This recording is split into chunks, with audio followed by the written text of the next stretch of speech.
نحمده ونصلي على رسوله الكريم اما بعد فاعوذ بالله من الشيطان الرجيم بسم الله الرحمن الرحيم الف لام ميم ذلك الكتاب لا ريب فيه هدى للمتقين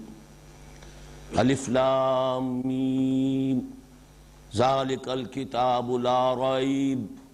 فيه هدى للمتقين الذين يؤمنون بالغيب ويقيمون الصلاة ومما رزقناهم ينفقون والذين يؤمنون بما أنزل إليك وما أنزل من قبلك وبالآخرة هم يوقنون أولئك على هدى من ربهم وأولئك هم المفلحون إن الذين كفروا سواء عليهم أأنذرتهم أم لم تنذرهم لا يؤمنون ختم الله على قلوبهم وعلى سمعهم وعلى أبصارهم غشاوة وَلَهُمْ عَذَابٌ عَظِيمٌ صدق اللہ العظیم رب اشرح لي صدری ویسر لي امری واحلل عقدۃ من لسانی یفقہوا قولی اللہم ربنا الہمنا رشدنا واعذنا من شرور انفسنا اللہم ارنا الحق حقا وارزقنا اتباعہ وارنا الباطل باطلا وارزقنا اجتنابہ اللہم ربنا اجعلنا من عبادک المفلحین اللہم اجعلنا من عبادک المفلحین اللہم انا نعوذ بک من النار اللہم انا نعوذ بک من عذابک وسخطک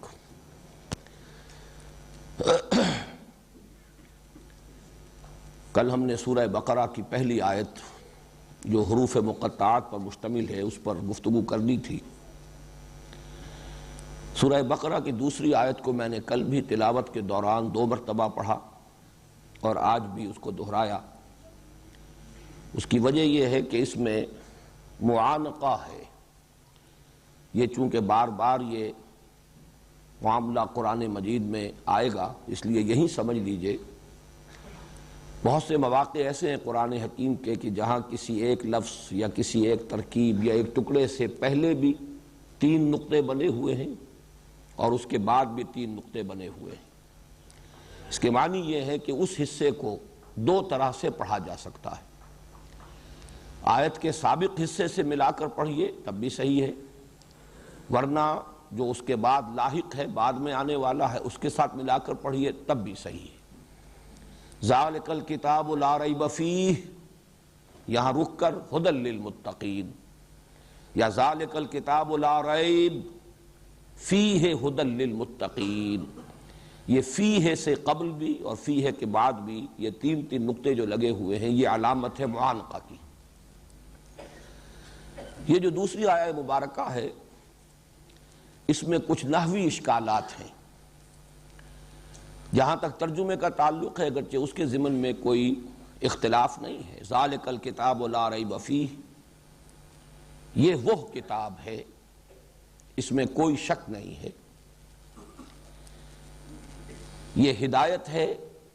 متقیوں کے لیے، خدا ترس لوگوں کے لیے، ان لوگوں کے لیے جو بچنا چاہیں، یا یہ وہ کتاب ہے بلا شک و شبہ، اس میں ہدایت ہے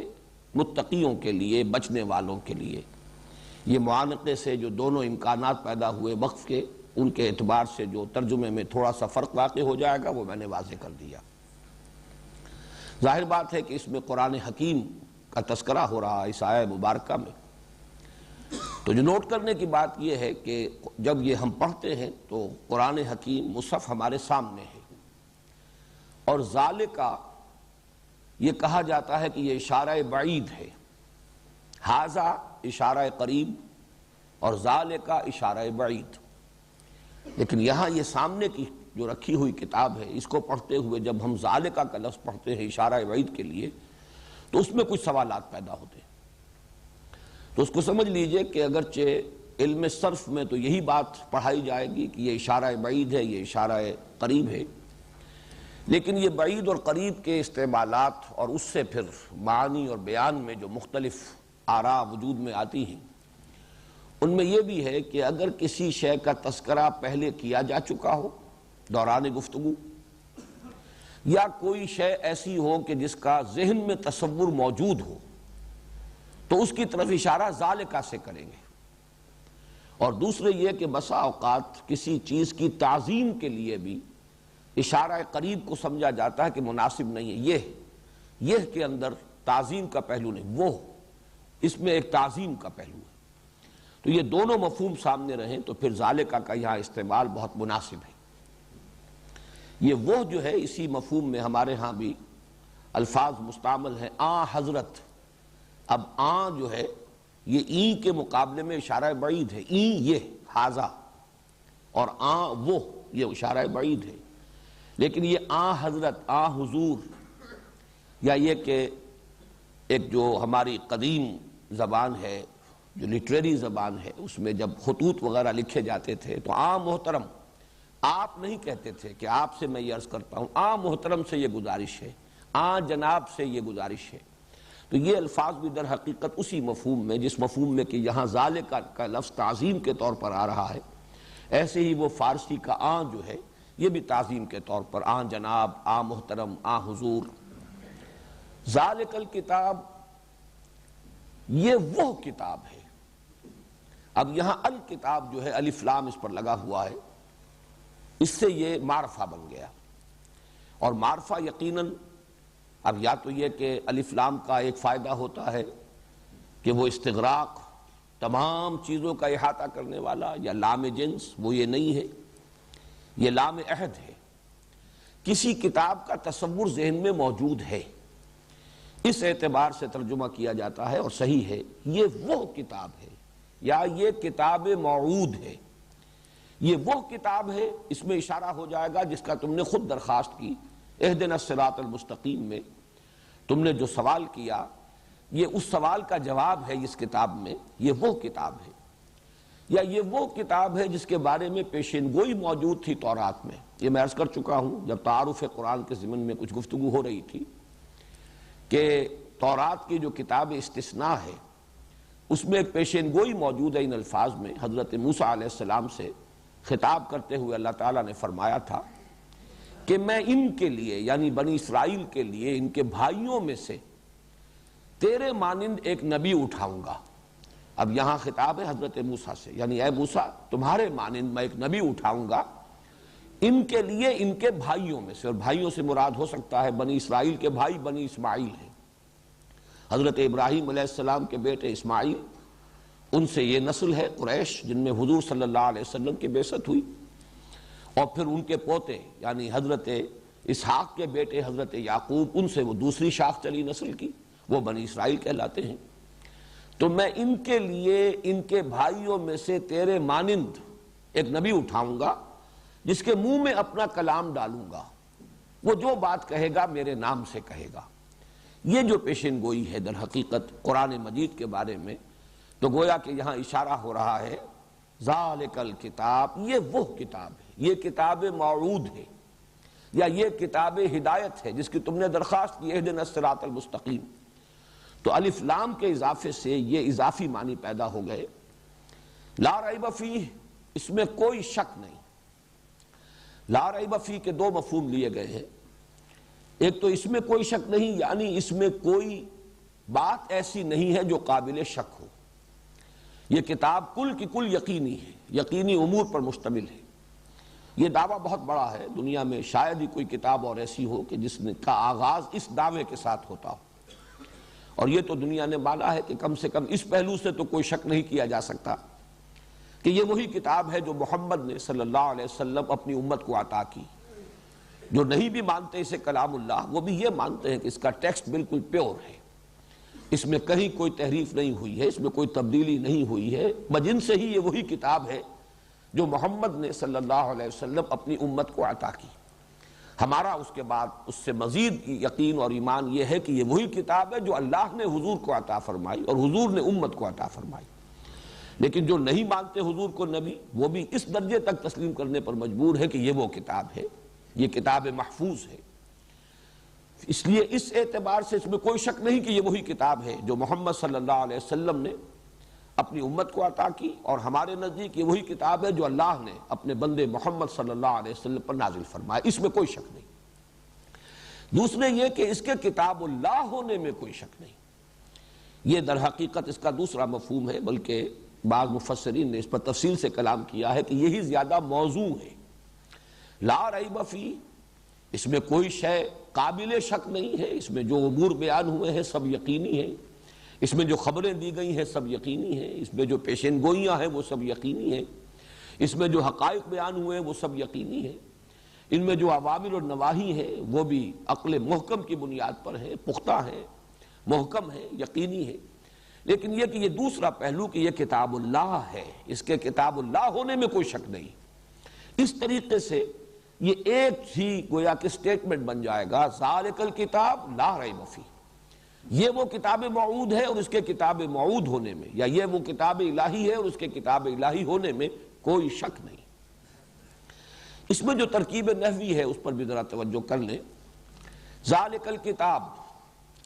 ایک رائے تو یہ ہے کہ ذالکا یہ اس میں اشارہ ہے، معرفہ ہے، یہ مبتدا ہے، الکتاب خبر ہے، خبر اول، اور لا ریب فیہ اسی کی خبر دوم ہے، اس میں کوئی شک نہیں۔ ھدی للمتقین اسی کی خبر سوم ہے، تین خبریں ہیں اور مبتدا صرف ذالکا۔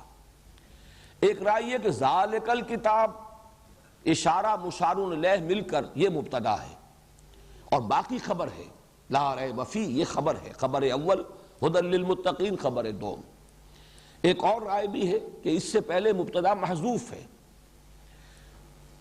ھذا ذالک الکتاب، یہ ہے وہ کتاب، اور اس کے بعد لا ریب فیہ، یہ گویا کہ اس کے لیے بدل کے طور پر، صفت کے طور پر، یہ ہے وہ کتاب جس میں کوئی شک نہیں، جس کے کتاب الہی ہونے میں کسی شک و شبہ کی گنجائش نہیں۔ ھدی للمتقین، اس پر میں تعارف قرآن مجید کے ضمن میں گفتگو کر چکا ہوں۔ یہ ہدایت ہے، رہنمائی ہے، سورہ فاتحہ میں لفظ آ چکا اہدنا الصراط المستقیم، ہم ہدایت کی درخواست کرتے ہیں، یا جیسا کہ میں تفصیلاً عرض کر چکا ہوں سورہ فاتحہ کے ضمن میں کہ ایک سلیم الفطرت سلیم العقل انسان ایمان کے بنیادی حقائق تک تو خود پہنچ جاتا ہے، اس میں یہ کہ بہرحال ضرورت ہوتی ہے یقین کی گہرائی کی، وہ انبیاء اور رسولوں کے بغیر ممکن نہیں، یا اس میں تفصیلات کا رنگ جو ہے اس خاکے میں یہ بھی انبیاء اور رسول کے ذریعے ہی سے بھرا جا سکتا ہے۔ لیکن بنیادی طور پر جو ایمان کے حقائق ہیں، اللہ تعالیٰ اور اس کی توحید کہ وہ خالق ہے، مالک ہے، رب ہے، تنہا ہے، تمام صفات کمال اس کی ذات میں بتمام و کمال موجود ہیں، سبوح ہے، قدوس ہے، حمید ہے، غنی ہے، اور یہ کہ انسانی اعمال ضائع ہونے والی چیزیں نہیں ہیں، مکافات عمل، مجازات اس کا ظہور ہو کر رہے گا۔ وہ دو چیزیں کہ جو حضرت لقمان کے نصاحے میں آئیں، گویا کہ یہ چیزیں تو وہ ہیں کہ جو بغیر وحی کے، بغیر نبوت و رسالت کے بھی سلیم العقل انسان، سلیم فطرت انسان یہاں تک پہنچ جاتا ہے۔ البتہ اس سے آگے وہ محتاج ہے، محسوس کرتا ہے کہ مجھے ضرورت ہے تفصیلی ہدایت۔ زندگی میں یہ جو ہر قدم پر دو راہے، تراہے، چوراہے آتے ہیں، ان میں کہیں غلط موڑ نہ مڑ جاؤں، اور وہ کیفیت نہ ہو جائے کہ یک لحظہ غافل گشتم و صد سالہ راہم دور شد، ذرا سا غلط موڑ انسان مڑ جائے تو پھر وہ اس کی گمراہی جو ہے بڑھتی چلی جاتی ہے۔ تو عملی طور پر زندگی گزارنے کے طور اور طریقوں، کدھر جاؤں کدھر نہ جاؤں، کیا کروں کیا نہ کروں، خاص طور پر یہ کہ اجتماعیات انسانیہ میں توازن کیسے پیدا کیا جائے، فرد اور اجتماعیت کے مابین حقوق و فرائض کا توازن کیا ہو، مرد اور عورت کے حقوق و فرائض کے مابین توازن اور اعتدال کی شکل کیا ہو، عدل بھی ہو، انصاف بھی ہو، اعتدال بھی ہو، توازن بھی ہو۔ اسی طرح سرمایہ اور محنت کے درمیان توازن اور اعتدال اور عدل جو ہے کیسے ہو، یہاں انسان محسوس کرتا ہے اپنی احتیاج اور ضرورت، اور اس کے لیے وہ درخواست کرتا ہے اہدنا الصراط المستقیم۔ تو در حقیقت اسی کے لیے یہ قرآن نازل ہوا، گویا کہ اس دعا کا جواب ہے جو یہاں سے شروع ہو رہا ہے، الف لام میم ذالک الکتاب لا ریب فیہ ھدی للمتقین۔ اسی ضمن میں یہ بات بھی عرض کی جا چکی ہے کہ متقی شخص جو ہے وہ کون ہے؟ جس کے اندر کے اخلاقی حص موجود ہے۔ انسان کی فطرت کی صحت جو ہے اس کی علامت ایک طرف جذبہ شکر اور جذبہ رحم، یہ رحم اور شکر در حقیقت ایک ہی جذبے کے دو رخ ہیں۔ اگر کسی نے آپ کے ساتھ بھلائی کی ہے تو آپ کے اندر سے جذبہ تشکر، جذبہ شکر ابھرنا چاہیے۔ اگر کسی کو آپ تکلیف میں اور احتیاج میں مبتلا دیکھتے ہیں تو آپ کے اندر جذبہ رحم پیدا ہونا چاہیے۔ یہ دونوں در حقیقت ایک ہی تصویر کے دو رخ ہیں۔ اگر فطرت انسانی اپنی صحت پر اور سلامتی پر برقرار ہے تو یہ کیفیت پیدا ہونا لازمی۔ اور دوسری اس کی ڈائمنشن، صحت فطرت کی علامت اور اس کا ثبوت اور اس کا مظہر، انسان میں نیکی اور بدی کی تمیز موجود ہو، گویا کہ اخلاقی حص اس کی بیدار ہو، اور نیکی کی طرف رغبت پائی جائے اور بدی سے ایک نفرت، ایک گونا نفرت، چاہے مجبوراً یا یہ کہ کسی درجے میں وقتی طور پر حالات سے متاثر ہو کر کوئی غلط کام کر بیٹھے، لیکن یہ کہ اس کو یہ احساس رہے کہ یہ غلط کام ہے جو میں کر رہا ہوں اور یہ میں نے اچھا نہیں کیا ہے، گویا کہ ضمیر مردہ نہ ہو گیا ہو، ضمیر زندہ ہو۔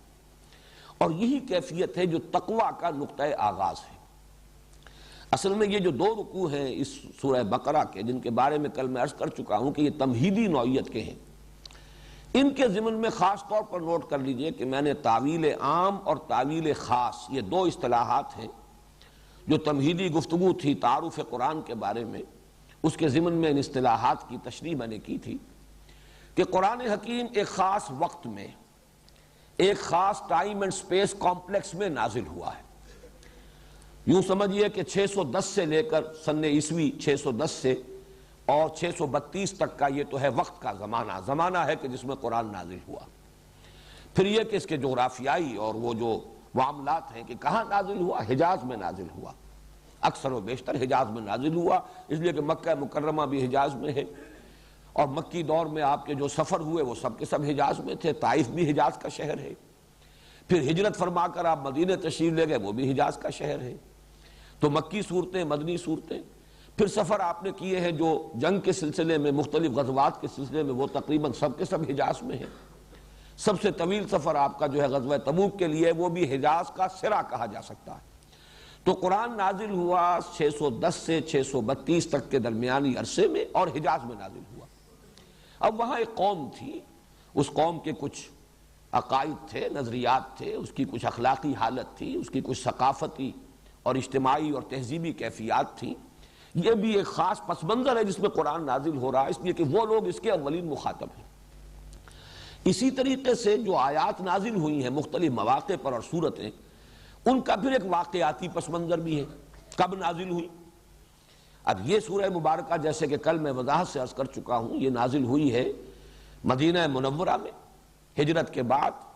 ہجرت کے فوراً بعد سے لے کر غزوہ بدر سے متصلاً قبل تک۔ استثناءات ہیں، بعض آیات ہیں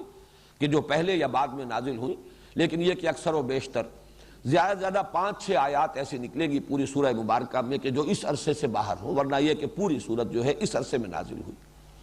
اب اس وقت جب یہ آیات نازل ہو رہی ہیں تو اس کا ایک خاص کانٹیکسٹ ہے، یہ ہے تعویل خاص۔ اس کانٹیکسٹ میں رکھ کر سمجھنا، غور و فکر کرنا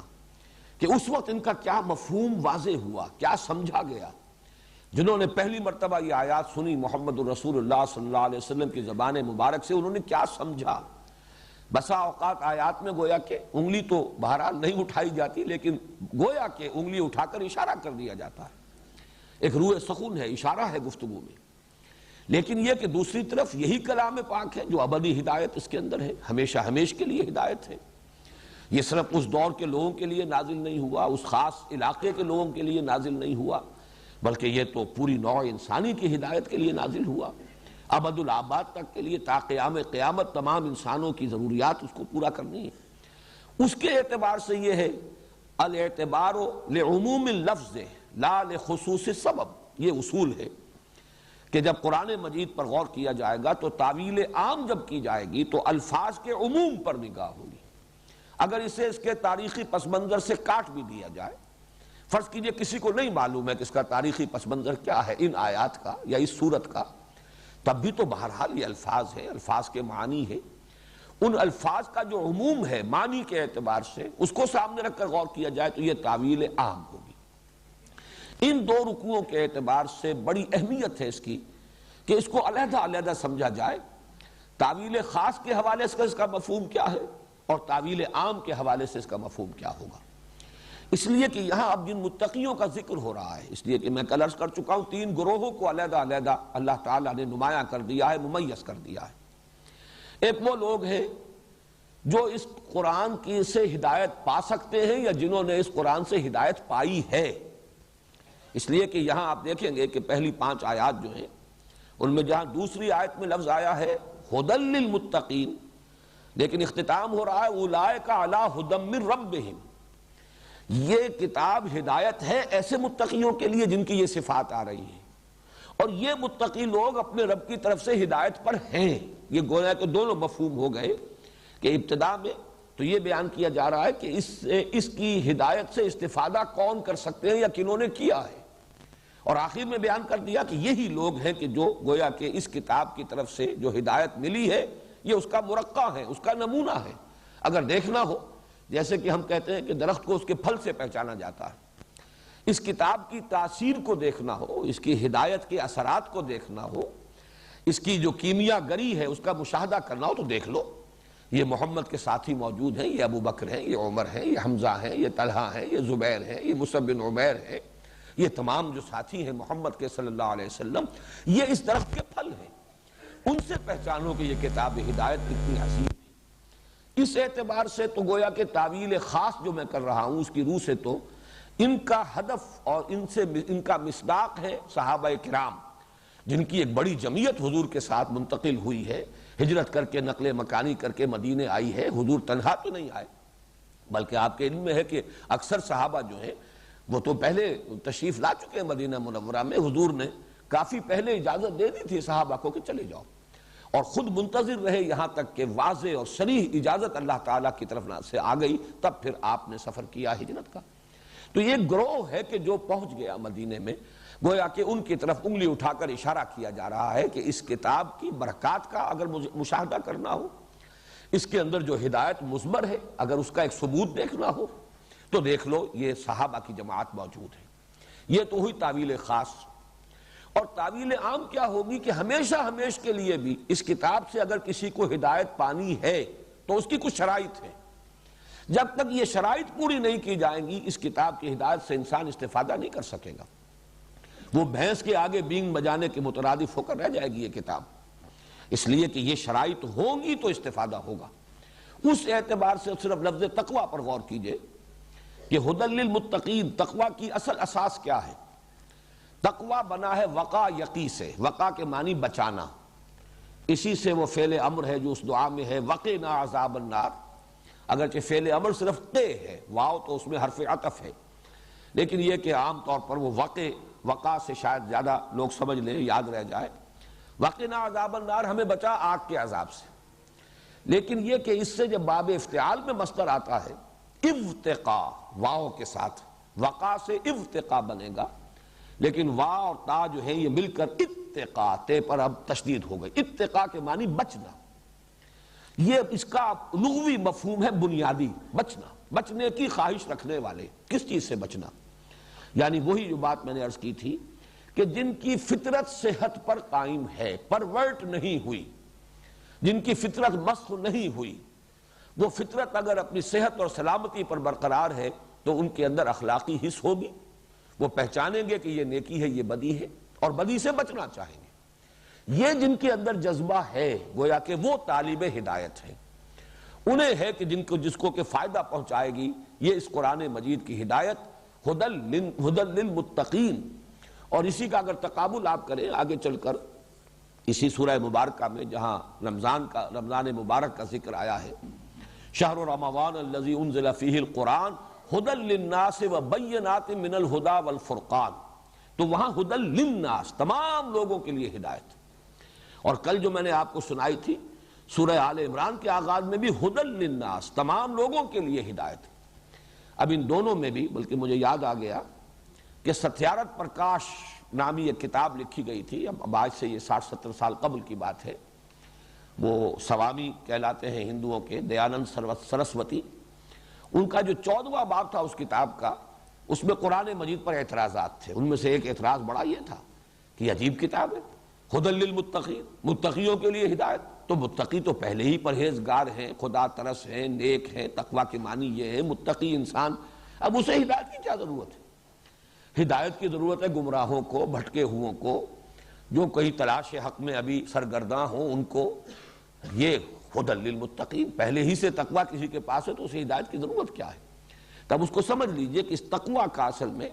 یہ کتنا براڈ سپیکٹرم ہے. متقی کے معنی ہوں گے جس میں اخلاقی حس برقرار ہے، اور یہ اخلاقی حس کا برقرار ہونا، نیکی اور بدی میں تمیز، یہ گویا کہ اس کی صحت فطرت کی علامت ہے. لیکن یہاں سے آگے چلیے، جس میں یہ حس ہے وہ بدی سے بچے گا. پھر اس سے آگے بڑھ کر اس نے اپنے رب کو اگر پہچان لیا ہے، وہ اگر اللہ کی کتاب سے واقف ہے تو اب اس پر عمل کرے گا، اور تقویٰ، اور اب اس کی زندگی کے اندر تقویٰ پیدا ہو جائے گا. ایک ایسا شخص جو اللہ تعالیٰ کے احکام کو توڑنے سے بچتا ہو، جو اللہ کے عذاب سے، اس کی سزا سے بچنے کے لیے کوشاں ہو، یہ متقی اب بن گیا اصطلاحی معنی میں متقی. اس لیے کہ اصطلاحی معنی میں متقی وہ شخص ہے جو پرہیزگار ہے، بدی سے بچتا ہے، گناہوں سے بچتا ہے، اللہ کے احکام کو توڑنے سے بچتا ہے، اس کے احکام پر عمل پیرا ہے، اور لرزاں و ترساں رہتا ہے، عذاب جہنم سے بچنا چاہتا ہے، آخرت کے عذاب سے اپنے آپ کو بچانا چاہتا ہے، وہ متقی ہے. لیکن یہ کہ متقی کا جو لغوی مفہوم ہے وہ یہ کہ جس کے اندر اخلاقی حس بیدار ہے، جو نیکی اور بدی میں تمیز کرتا ہے. اس اعتبار سے گویا کہ جس میں یہ بھی نہیں ہے، ہم کہہ سکتے ہیں کہ اس کے آگے تو ایسے ہی ہے جیسے اندھے کے سامنے آپ نے ہیرے بکھیر دیے، وہ نہیں دیکھ سکتا کہ ان میں کیا فرق ہے، ہیرے میں اور کسی کانچ کے ٹکڑے کے اندر کوئی فرق اسے معلوم نہیں. اسی طریقے سے جیسے میں نے ابھی کہا تھا کہ بھینس کے آگے بین بجائی جائے، اسے کیا پتا ہے کہ یہ کیا ہے جو میرے سامنے کیا جا رہا ہے. اسی طریقے سے جس میں یہ حس ہی نہیں، یا اس سے بھی زیادہ عمدہ ایک تشبیہ موجود ہے، جس شخص کو سرے سے بھوک ہی نہیں، بہترین کھانے رکھ دیجئے اس کے سامنے، ظاہر بات ہے اس کی طرف اس کی رغبت ہوگی نہیں، ہاتھ بڑھائے گا ہی نہیں، اس لیے کہ بھوک ہی نہیں. بعض بیماریوں میں جہاں بھوک مر جاتی ہے، کیسے آپ نے دیکھا ہے کہ بچوں کے لیے مائیں خوش آمدید کرتی ہیں کہ یہ لے لو، یہ لے لو، یہ کھا لو، کسی شے کی طرف بچہ جو ہے رخ کرنے کو تیار نہیں. تو جس میں طلب ہی نہیں ہے، اعلیٰ سے اعلیٰ شے اس کے سامنے رکھ دیجئے، وہ اس کی طرف رغبت نہیں ہوگی، وہ متوجہ نہیں ہوگا.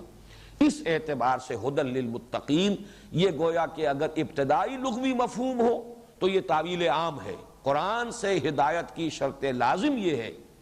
کہ انسان کے اندر نیکی اور بدی کی تمیز موجود ہو، اور اس کے اندر بدی سے بچنے کا ایک جذبہ پایا جائے.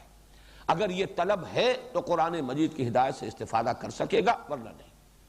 اور تعویل خاص کے اعتبار سے ھدی للمتقین، دیکھو یہ متقیوں کی جماعت، جیسے کہ ابھی میں نے نام گنوائے، کبار صحابہ مہاجرین میں، وہ تو ظاہر بات ہے کہ حضور صلی اللہ علیہ وسلم کی جو تربیت ہے اور قرآن حکیم کی جو ہدایت ہے نظری اور فکری اور علمی، اس کا سب سے بڑا ثبوت، اور 13 برس کی حضور کی تربیت اور تزکیہ جو ہے اس سے مستفید ہونے والے لوگوں کی ایک جماعت موجود تھی. یہ گلدستہ موجود ہے، سامنے دیکھ لو. ھدی للمتقین، یہ کتاب ہدایت ہے جس کی ہدایت کا مرقع، جس کی ہدایت کا مظہر، جس کی برکات کا ظہور ان اشخاص کی زندگیوں میں ہوا ہے جو تمہارے سامنے موجود ہے. یہ تعویل خاص، اور وہ پہلی جو ہے وہ تعویل عام. ھدی للمتقین، الف لام میم ذالک الکتاب لا ریب فیہ ھدی للمتقین الذین یؤمنون بالغیب. اب یہاں بھی اس پر بھی چونکہ گفتگو ہو چکی ہے تعارف کلام پاک کے ضمن میں جو میں نے باتیں عرض کی تھی. یؤمنون بالغیب، وہ لوگ کہ جو ایمان رکھتے ہیں غیب پر، یا ایمان رکھتے ہیں غیب میں ہوتے ہوئے. یہ با جو ہے یہاں پر اگر تو اسے صلہ مانا جائے تو یہ صلہ جو ہے اس کا مطلب ہوگا جو ایمان کن کن چیزوں پر، کس چیز پر، جیسے کہ ایمان باللہ، اللہ پر ایمان، ایمان بالآخرہ، آخرت پر ایمان، ایمان بالرسول، رسول پر ایمان. یہ بات و صلہ کہلائے گا. اور جیسا کہ میں بڑی وضاحت سے اسی سال کے دوران جو یہاں حقیقت ایمان پر جو میرے خطبات ہوئے تھے 5، ان میں تفصیل سے عرض کر چکا ہوں کہ امنا یا امنو، امن میں ہونا، آمنا یومنو، کسی کو امن دینا، اور اس کے بعد جب با آ جائے یا لام آ جائے تو کسی کی تصدیق کرنا، وثوق پر، وثوق کے ساتھ، اعتماد کے ساتھ کسی کو ماننا. یہ گویا کہ اس کا اصطلاحی مفہوم ہے۔ تو اگر بے کو صلہ مانا جائے با کو تو اس کا مطلب ہے وہ غیب پر ایمان رکھتے ہیں، الذین یؤمنون بالغیب۔ اب اس سے مراد کیا ہے؟ مراد یہ ہے کہ ایمانیات کے جتنے بھی جو آرٹیکلز آف فیتھ ہیں، جن جن چیزوں پر ایمان گویا کہ مطلوب ہے ایک بندہ مومن سے، وہ تمام چیزیں غیب سے متعلق ہیں۔ اس لیے کہ بظاہر تو یہ کہا جا سکتا ہے رسول تو ان کے سامنے موجود تھے، غیب میں تو نہیں تھے، لیکن غور کیجئے رسول جو ان کے سامنے تھے صلی اللہ علیہ وسلم، وہ ایک انسان تھے، ایک بشر تھے۔ وہ عبداللہ کے بیٹے عبد المطلب کے پوتے تھے، کسی کے بھتیجے تھے، اور حضرت خدیجہ کے شوہر یا حضرت عائشہ کے شوہر تھے، وہ ایک انسان تھے۔ رسول کا رسول ہونا یہ غیب سے متعلق شے تھی، یہ تو ان کے مشاہدے کی چیز نہیں تھی۔ اس اعتبار سے ایمان در حقیقت کل کا کل ایمان بالغیب ہے۔ کہا جا سکتا ہے قرآن تو ہمارے سامنے موجود ہے، لیکن قرآن ایک کتاب ہے، لکھی ہوئی ہے، عربی زبان کی ہے، چھپی ہوئی ہے، یہ تو ہمارے سامنے ہے، لیکن قرآن کا کتاب اللہ ہونا، کلام اللہ ہونا، یہ غیب سے متعلق ہے۔ اللہ تعالیٰ اگرچہ ہر جگہ موجود ہے، ہر آن ہر جگہ، ہوا معکم اینما کنتم، لیکن یہ کہ غیب کا پردہ تو ہمارے اور ان کے درمیان ہائی ہے۔ تو ایمان در حقیقت کل کا کل، چاہے بظاہر وہ ایسی چیز بھی ہو کہ جس کے بارے میں کہا جا سکے کہ وہ سامنے کی چیز ہے، حقیقت میں رسول کی ذات اور کتاب یہ قرآن مجید، یہ چاہے سامنے رسول صلی اللہ علیہ وسلم، اب تو خیر ہمارے سامنے نہیں ہے، لیکن صحابہ کرام کے سامنے تو موجود تھے، پھر بھی آپ کی رسالت جو ہے وہ غیب سے متعلق تھی۔ اسی طریقے سے اس قرآن کا کتاب اللہ ہونا یہ ایک امر غیبی ہے۔ تو یؤمنون بالغیب، جو غیب پر ایمان رکھتے ہیں۔ اس کے ضمن میں آپ کو یاد آیا ہوگا کہ میں نے یہ عرض کیا تھا کہ حکمت جس کو کہا جاتا ہے، وزڈم، اس کا نقطۂ آغاز ہی یہ ہے کہ انسان یہ سمجھ لے کہ اس کائنات میں جو کچھ سامنے نظر آ رہا ہے کل حقیقت یہ نہیں ہے،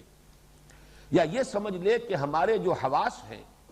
ان سے اصل حقیقت تک رسائی ہمارے لیے ممکن نہیں ہے۔ اصل حقیقتیں وہ ہے جو حواس سے ماورا ہے۔ یہ بہت ہی کم ہے جو نظر آ رہا ہے، یہ تو ٹپ آف دی آئس برگ کے مانند ہے۔ اصل آئس برگ جو ہے وہ پانی کی سطح کے نیچے ہے، وہ نظر نہیں آ رہا، ہڈن ہے۔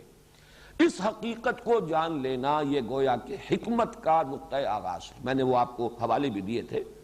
کنفیوشس کا جملہ، یہ گویا کہ ایک حکیم اور دانا انسان تھے چین کے، انہوں نے بڑی پیاری بات کہی، ظاہر بات ہے انگریزی ترجمے ہی میں نے ان کے کچھ دیکھے تھے تو اس میں یہ جملہ یاد ہے کہ there is nothing more certain than what cannot be heard and there is nothing more real than what cannot be seen۔ جو چیزیں ان آنکھوں سے نہیں دیکھی جا سکتی ان سے زیادہ ریئل اور حقیقی چیزیں اور کوئی نہیں،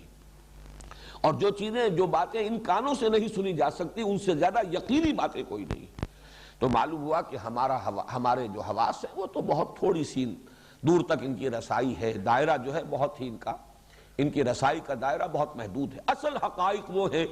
کہ جو پردہ غیب میں مستور ہے، جن تک کہ ہمارے حواس کی رسائی نہیں، یہ گویا کہ نقطۂ آغاز ہے۔ تو یؤمنون بالغیب وہی لوگ کہ جو یہ مانتے ہیں۔ اس کے مقابلے میں لفظ آئے گا یؤمنون بالتجربۃ والشہود۔ آج کی دنیا جو ہے، آج کے انسان کا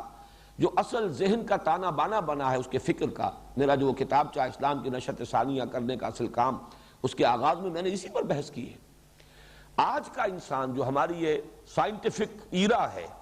اور اس کی جو سویلائزیشن ہے، اس کی بنیاد جس فکر پر ہے وہ یہ ہے کہ ماورائی حقائق ہوں گے، ہم نفی نہیں کرتے، ہوگا کوئی خدا، شاید کوئی creator who, we don't know, لیکن چونکہ ہم نہ چھو سکتے ہیں، نہ دیکھ سکتے ہیں، نہ ہمارے حواس کی وہاں تک رسائی ہے، لہذا ہم نہیں کہہ سکتے کہ ہے، شاید ہو شاید نہ ہو۔ کوئی موت ہے کے بعد بھی زندگی ہے، ممکن ہے ہو، ممکن ہے نہ ہو، ہم کوئی بات نہیں کہہ سکتے، اس لیے کہ کسی نے موت کی سرحد کے پار جھانک کر نہیں دیکھا اور کسی نے واپس آ کر خبر نہیں دی۔ اسی طریقے سے روح کوئی شے ہے یا نہیں، جسم تو ہے، ہم ڈسیکٹ کرتے ہیں، اس کی فزیولوجی، اس کے مختلف اعضاء کا جو بھی وظائف الاعضاء کا علم ہے وہ بھی ہمارے سامنے ہے، اناٹمی فزیولوجی ہم جانتے ہیں، لیکن روح بھی کوئی شے ہے ہم نہیں کہہ سکتے۔ اب یہ تمام جو ہے کہ ان چیزوں کو ماورائی حقیقتوں پر سے توجہ ہٹ گئی، ہوں گی یا نہیں ہوں گی کوئی بحث نہیں ان سے۔ اصل بحث جو ہے، اصل جو جستجو ہے، اصل جو گفتگو ہے، اصل جو دلچسپی ہے وہ اس دنیا سے ہے، اس عالم سے ہے کہ جو ہمارے حواس کی رسائی جن تک ہے۔ یہ زندگی سامنے موجود ہے، اس کا نفع بھی محسوس، نقصان بھی محسوس، اس کی لذتیں بھی انسان کو محسوس ہوتی ہیں، اس کی کلفتیں یہ بھی انسان محسوس کرتا ہے۔ یہ کائنات موجود ہے، اس کے ماورا کوئی اور عالم ہے، کوئی عالم امر بھی ہے، ہم نہیں کہہ سکتے۔ ملائکہ کوئی ہے نہیں ہے، ہم نہیں کہہ سکتے، ہم نے دیکھا نہیں، ہمارے حواس کی گرفت میں آتے نہیں۔ جنات ہیں نہیں ہیں، ہم نہیں جانتے۔ اس طریقے سے پوری اب اس وقت کی جو سوچ ہے انسان کی، وہ تجربہ اور شہود جو ہمارے ایکسپیرینس میں جو چیز آئے اور جو ہمارے حواس کی گرفت میں ہو اور اس تک رسائی ہو سکے حواس کے ذریعے سے، وہ انسان کی دلچسپی کا، اس کی گفتگو کا، اس کی تحقیق کا، تفتیش کا، سب کا جو ہے وہ مرکز اور فوکس بن چکا ہے۔ یہاں پر قرآن مجید گویا کہ پہلے ہی نقطہ یعنی سمجھیے کہ آغاز ہی میں پہلے قدم پر واضح کر رہا ہے الذین یؤمنون بالغیب۔ اس تک جو کوئی نہیں پہنچا اس حقیقت تک، میں نے بریڈلے کا بھی حوالہ دیا تھا، اس کی بڑی مشہور کتاب ہے اپیئرنس اینڈ ریئلٹی، حقیقت کچھ اور ہوتی ہے، نظر کچھ اور آ رہی ہوتی ہے۔ تو اس اعتبار سے یہاں تک جو پہنچا ہو وہ قرآن کی ہدایت سے استفادہ کر سکے گا، یہ وہ تعویل عام ہو گئی۔ گویا کہ شرط اول یہ کہ اخلاقی حس اس کے اندر برقرار ہو، نیکی اور بدی کی تمیز موجود ہو، نیکی کی طرف رغبت فی الجملہ اور نفی سے اور بدی سے نفرت فی الجملہ موجود ہو۔ یہ ایک علامت ہے، یہ شرط اول ہے تعویل عام کے اعتبار سے قرآن کی ہدایت سے مستفید ہونے کے لیے۔ نمبر دو یہ کہ وہ حکمت جس کا نقطہ آغاز یہ ہے کہ یہی کچھ نہیں ہے، یہ عالم جو ہمارا مادی عالم ہے، جو ہمارے حواس کی، اور حواس سے ظاہر بات ہے آپ نے ٹیلیسکوپ ایجاد کر لی تو وہ بھی تو بینائی کے لیے ایک مزید ایڈ ہے، مزید اس میں اضافہ کر دیتی ہے، اس کی رسائی زیادہ ہو گئی۔ دیکھنے والی شے تو یہی آنکھ ہے، یا آپ نے مائکروسکوپ ایجاد کر لی، دیکھنے والی تو مائکروسکوپ کے تھرو بھی یہی آنکھ ہے۔ آنکھ کی ہی صلاحیت کو بڑھا دیا گیا ہے، وہ چاہے اس کو ٹیلیسکوپ کے ذریعے سے بڑھا دیا گیا ہو فاصلے کے اعتبار سے، اور مائکروسکوپ کے ذریعے سے بڑھا دیا گیا ہو اس کی تفاصیل اور اس کی باریکیوں کے اعتبار سے، باقی اصل شے تو یہی آنکھ ہے۔ تو یؤمنون بالغیب، جو یہ سمجھ لیں کہ واقعہ یہ ہے کہ اصل حقائق جو ہے اس کائنات کے، کون و مکان کے، وہ تو غیب سے متعلق ہے۔ یہ مفہوم ہوا گویا کہ تعویل عام کے اعتبار سے، اور تعویل خاص وہ ظاہر بات ہے کہ وہ صحابہ کرام جو موجود تھے، وہ ظاہر بات ہے سب کو معلوم تھا یہ اللہ کو مانتے ہیں، آخرت کو مانتے ہیں، فرشتوں کو مانتے ہیں، جنات کے وجود کو تسلیم کرتے ہیں، وحی کو مانتے ہیں، کتاب کو مانتے ہیں، نبوت و رسالت کے قائل ہیں، بعث بعد الموت کے قائل ہیں، جنت کو مانتے ہیں، دوزخ کو مانتے ہیں، سب کو معلوم تھا وہ ایمانیات۔ اب کوئی چونکہ یہ سورہ مبارکہ نازل ہو رہی ہے جبکہ قرآن کو نازل ہوتے ہوئے 13واں برس ہے، 12 برس میں 2/3 قرآن نازل ہو چکا، جس میں کہ ساری مفصل بحثیں جو ایمان سے متعلق ہیں وہ تو آ چکی۔ اس اعتبار سے تعویل خاص جب دیکھیں گے، زمانہ نزول کے اعتبار سے اس کو خاص کانٹیکسٹ میں رکھ کر جب ان آیات پر غور کریں گے تو معلوم ہوگا کہ وہ لوگ، ان کا دوسرا وصف، وہ جماعت جو محمد الرسول اللہ صلی اللہ علیہ وسلم کی مسیحائی اور آپ کی تربیت اور تزکیے کے ذریعے سے وجود میں آئی تھی، وہ نظر آ رہا ہے وہ غیب پر یقین رکھتے ہیں، اور یقین بھی پختہ یقین، بلکہ اتنا یقین جتنا کہ اپنے حواس سے معلومات حاصل ہونے والی چیزیں ہیں وہ اتنی یقینی نہیں سمجھتے، اور وہ غیب کی جو خبریں دی ہیں محمد رسول اللہ صلی اللہ علیہ وسلم نے، ان پر ان کا یقین کہیں زیادہ ہے ان چیزوں سے کہ جو آنکھوں سے نظر آنے والی اور کانوں سے سنی جانے والی۔ دوسرا مفہوم اس کا لیا گیا ہے یہ بعض ظرفیہ، یؤمنون بالغیب یعنی غیب میں رہتے ہوئے ایمان لاتے ہیں۔ اصل میں یہ ایک بڑی عمدہ تعبیر ہے، مولانا امین حسن اصلاحی صاحب نے بہت ہی شد و مد کے ساتھ یہ دوسری رائے ظاہر کی ہے۔ عام طور پر مفسرین کی رائے وہی ہے جو میں پہلے بیان کر چکا ہوں، لیکن یہ کہ بعض ظرفیہ قرآن مجید میں اس کا بہت سا استعمال ہوا ہے۔ الذین یخشون ربہم بالغیب وہم من الساعۃ مشفقون، سورہ انبیاء کی آیت نمبر 49 ہے، اپنے رب سے ڈرتے رہنا غیب میں ہوتے ہوئے۔ اب یہاں پہ بالغیب جو ہے غیب پر اس معنی نہیں ہو سکتے اس کے، الذین یخشون ربہم بالغیب، یہ ظرف کو کہ کہاں آپ ہیں، آپ غیب میں ہیں، یہ بڑا پیارا انداز ہے۔ اصل میں اللہ غائب نہیں ہے، غائب ہم ہیں، غیب میں ہم ہیں، اللہ غیب میں نہیں ہے، غیب میں ہم ہیں۔ بات تو ایک ہی ہے، ہمارے اور اللہ کے مابین غیب کا پردہ حائل ہے۔ اب یہ کہ ہم محجوب ہیں یا اللہ محجوب ہے، اللہ غیب میں ہے یا ہم غیب میں ہیں، لیکن یہ کہ یہ بڑی خوبصورت تعبیر ہے کہ غیب میں ہم ہیں۔ میں نے اپنے وہ میٹرک کے زمانے میں عربی کی ایک نظم پڑھی تھی، ہمارے نصاب میں تھی، بڑا پیارا شعر ہے اس کا، اغیب وذو اللطائف لا یغیب وارجوہ رجان لا یخیب، میں غائب ہو جاتا ہوں، میں غافل ہو جاتا ہوں، وہ لطائف والا یعنی اللہ ذو اللطائف وہ تو غائب نہیں ہوتا، وہ تو ہر جگہ ہے، ہر آن ہے، موجود ہے، وہ تو متوجہ رہتا ہے، وہ تو انتظار میں رہتا ہے۔ جیسے کہ آتا ہے کہ ہر رات کو اس کے آخری حصے میں اللہ تعالیٰ نزول فرماتے ہیں سمائے دنیا تک، اور پھر ندا ہوتی ہے کوئی مانگنے والا کہ میں اسے عطا کروں، حل من سائل فاعطیہ، حل من مستغفر فاغفر لہ، ہے کوئی کہ استغفار کرنے والا کہ میں اسے بخش دوں۔ تو ہم تو مائل میں کرم ہے، کوئی سائل ہی نہیں، راہ دکھلائیں کسے رہنم منزل ہی نہیں۔ اس اعتبار سے ہم محجوب ہیں، اصل میں ہم اپنے دھندوں میں لگے ہوئے ہیں، ہم دنیا کی دلچسپیوں میں مست ہیں، مگن ہیں، کچھ حال مست کچھ مال مست، اللہ کی طرف ہم متوجہ نہیں ہوتے۔ اس معنی میں یہ تعبیر بڑی خوبصورت ہے کہ بالغیب، غیب میں رہتے ہوئے ایمان لانا، یعنی حقائق اگر سامنے ہو تو کون ایمان نہیں لائے گا۔ اس میں گویا کہ ایک طرح سے تعریف کا پہلو ہے، ان کی تحسین کا پہلو ہے۔ یہ وہ لوگ ہیں کہ جو غیب میں ہونے کے باوجود مان رہے ہیں، اللہ کو دیکھا نہیں لیکن اللہ کو مانتے ہیں، جنت کو دیکھا نہیں، جنت کی درخواستیں کر رہے ہیں، دوزخ کو دیکھا نہیں، دوزخ سے پناہ طلب کر رہے ہیں۔ تمام چیزوں کو بغیر دیکھے اور غیب میں ہوتے ہوئے ماننا، یہ گویا کہ ایک تحسین کا کلمہ ہے، الذین یؤمنون بالغیب۔ اسی بات ظرفیہ جو ہے، اس کی کچھ اور مثالیں بھی ہیں، سورہ ملک میں بھی ہے، ان الذین یخشون ربہم بالغیب لہم مغفرۃ واجر کبیر، وہ لوگ جو غیب میں ہوتے ہوئے اپنے رب سے خشیت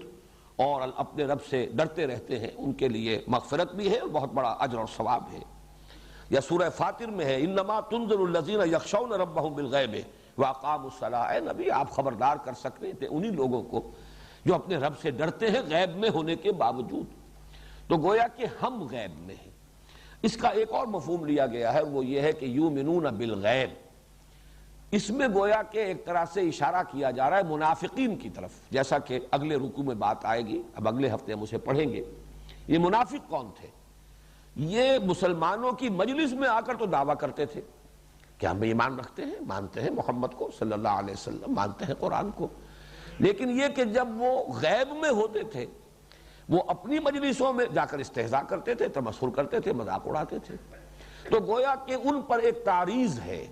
اور اس کے لیے ان لوگوں کو یہ کہہ کر نمایاں کیا جا رہا ہے کہ جو صرف لوگوں کے سامنے ہی ایمان کا دعویٰ نہیں کرتے، بلکہ جب غائب ہوتے ہیں، غیب میں ہوتے ہیں، تنہائی میں ہوتے ہیں، جب کوئی ان کو دیکھنے اور سننے والا نہیں ہوتا، اس وقت بھی ان کا یقین موجود رہتا ہے اور برقرار رہتا ہے۔ اس میں گویا کہ ایک تعریض ہو گئی اس اعتبار سے منافقین پر۔ آمین۔ ذالک الکتاب لا ریب فیہ ھدی للمتقین الذین یؤمنون بالغیب۔ یہ یؤمنون بالغیب کے میں نے جو تین مفہوم آپ کے سامنے رکھے، ایک مفہوم ہوگا تعویل عام کے اعتبار سے، وہ لوگ جو اس حقیقت کو تسلیم کرے کہ اصل حقائق حواس کی سرحد سے ماورا ہے، یہ یقین اگر ہے تو ہی در حقیقت قرآن مجید کی ہدایت جو ہے انفولڈ کرے گی اپنے آپ کو اور ریویل کرے گی اپنے آپ کو، اور اس سے استفادہ کر سکیں گے وہ لوگ۔ اور دو مفہوم ہو گئے تعویل خاص کے اعتبار سے، ایک طرف صحابہ کرام کی طرف اشارہ، یؤمنون بالغیب، غیب میں ہوتے ہوئے ایمان رکھتے ہیں، حالانکہ ان حقائق کو انہوں نے دیکھا نہیں، لیکن ان کا یقین دیکھی جانے والی چیزوں سے بھی بڑھ کر ہے۔